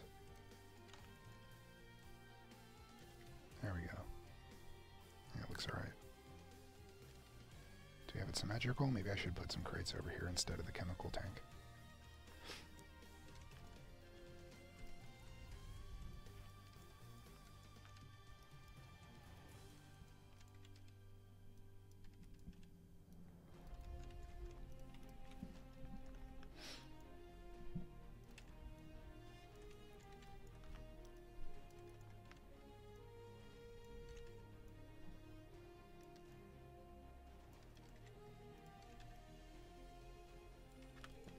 There we go. Now it doesn't look as symmetrical like it did.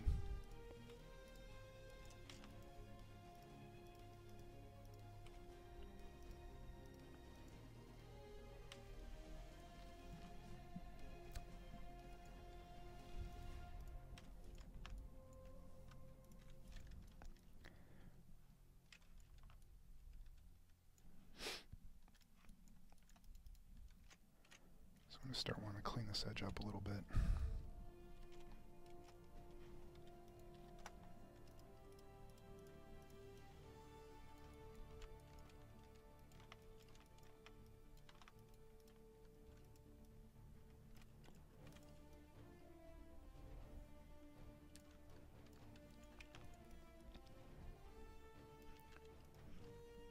Pull the rock texture off here. This is going to be a little dirt path.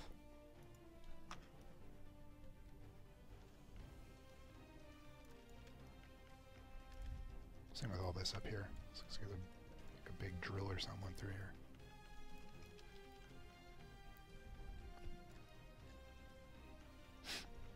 Also, by eroding the rock here, I apparently uncovered some sort of seam between mud and dirt. Let's see here. We have Hossin mud on one. Got dirt on the other. If I reorganize these, if it fixes it. Just don't have dirt on this tile.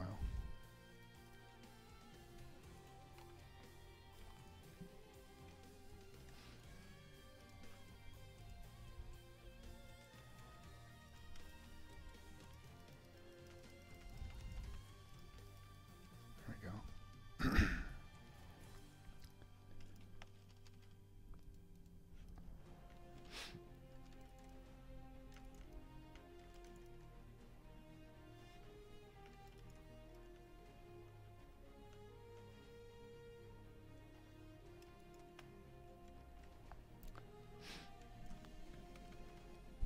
So ready to wrap things up for today. I'm pretty happy with how this come out. I don't know what you guys are, what your guys' opinions on it is.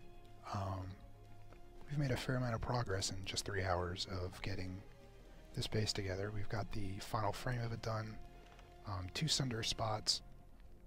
We added another set of these pools here. Our underground area, which is going to have its slime viewing window, hopefully. Kind of shows the what's hopefully going on in this building a little bit better. Same thing with this window over here once we get that done. So I think we made a fair amount of progress today. And I'm going to call it a day now. Is there anything? If you guys have any opinions that you'd like to to air out about Mulac Chemical, feel free to tweet me at Xander Clauss, as on the screen. Let's move over to the IO cam. All right, so thanks for joining today for the first episode of Work in Progress, getting Hossin together for you guys. Worked on Mulac Chemical today, finished a fair amount of that base together in 3 hours. Kind of a bit faster than what I usually am able to do with it, just given the what I had known that I wanted planned with it already. But we've got I believe Devin's going to be working next week, and then we have Malorn and Clegg are going to be on the following weeks. Adam will be there for the April Fool's one, so I'm sure that's going to be a fantastic one. But yeah, thanks for joining us today, and that's about all I got. So thank you, and I'll see you again next time.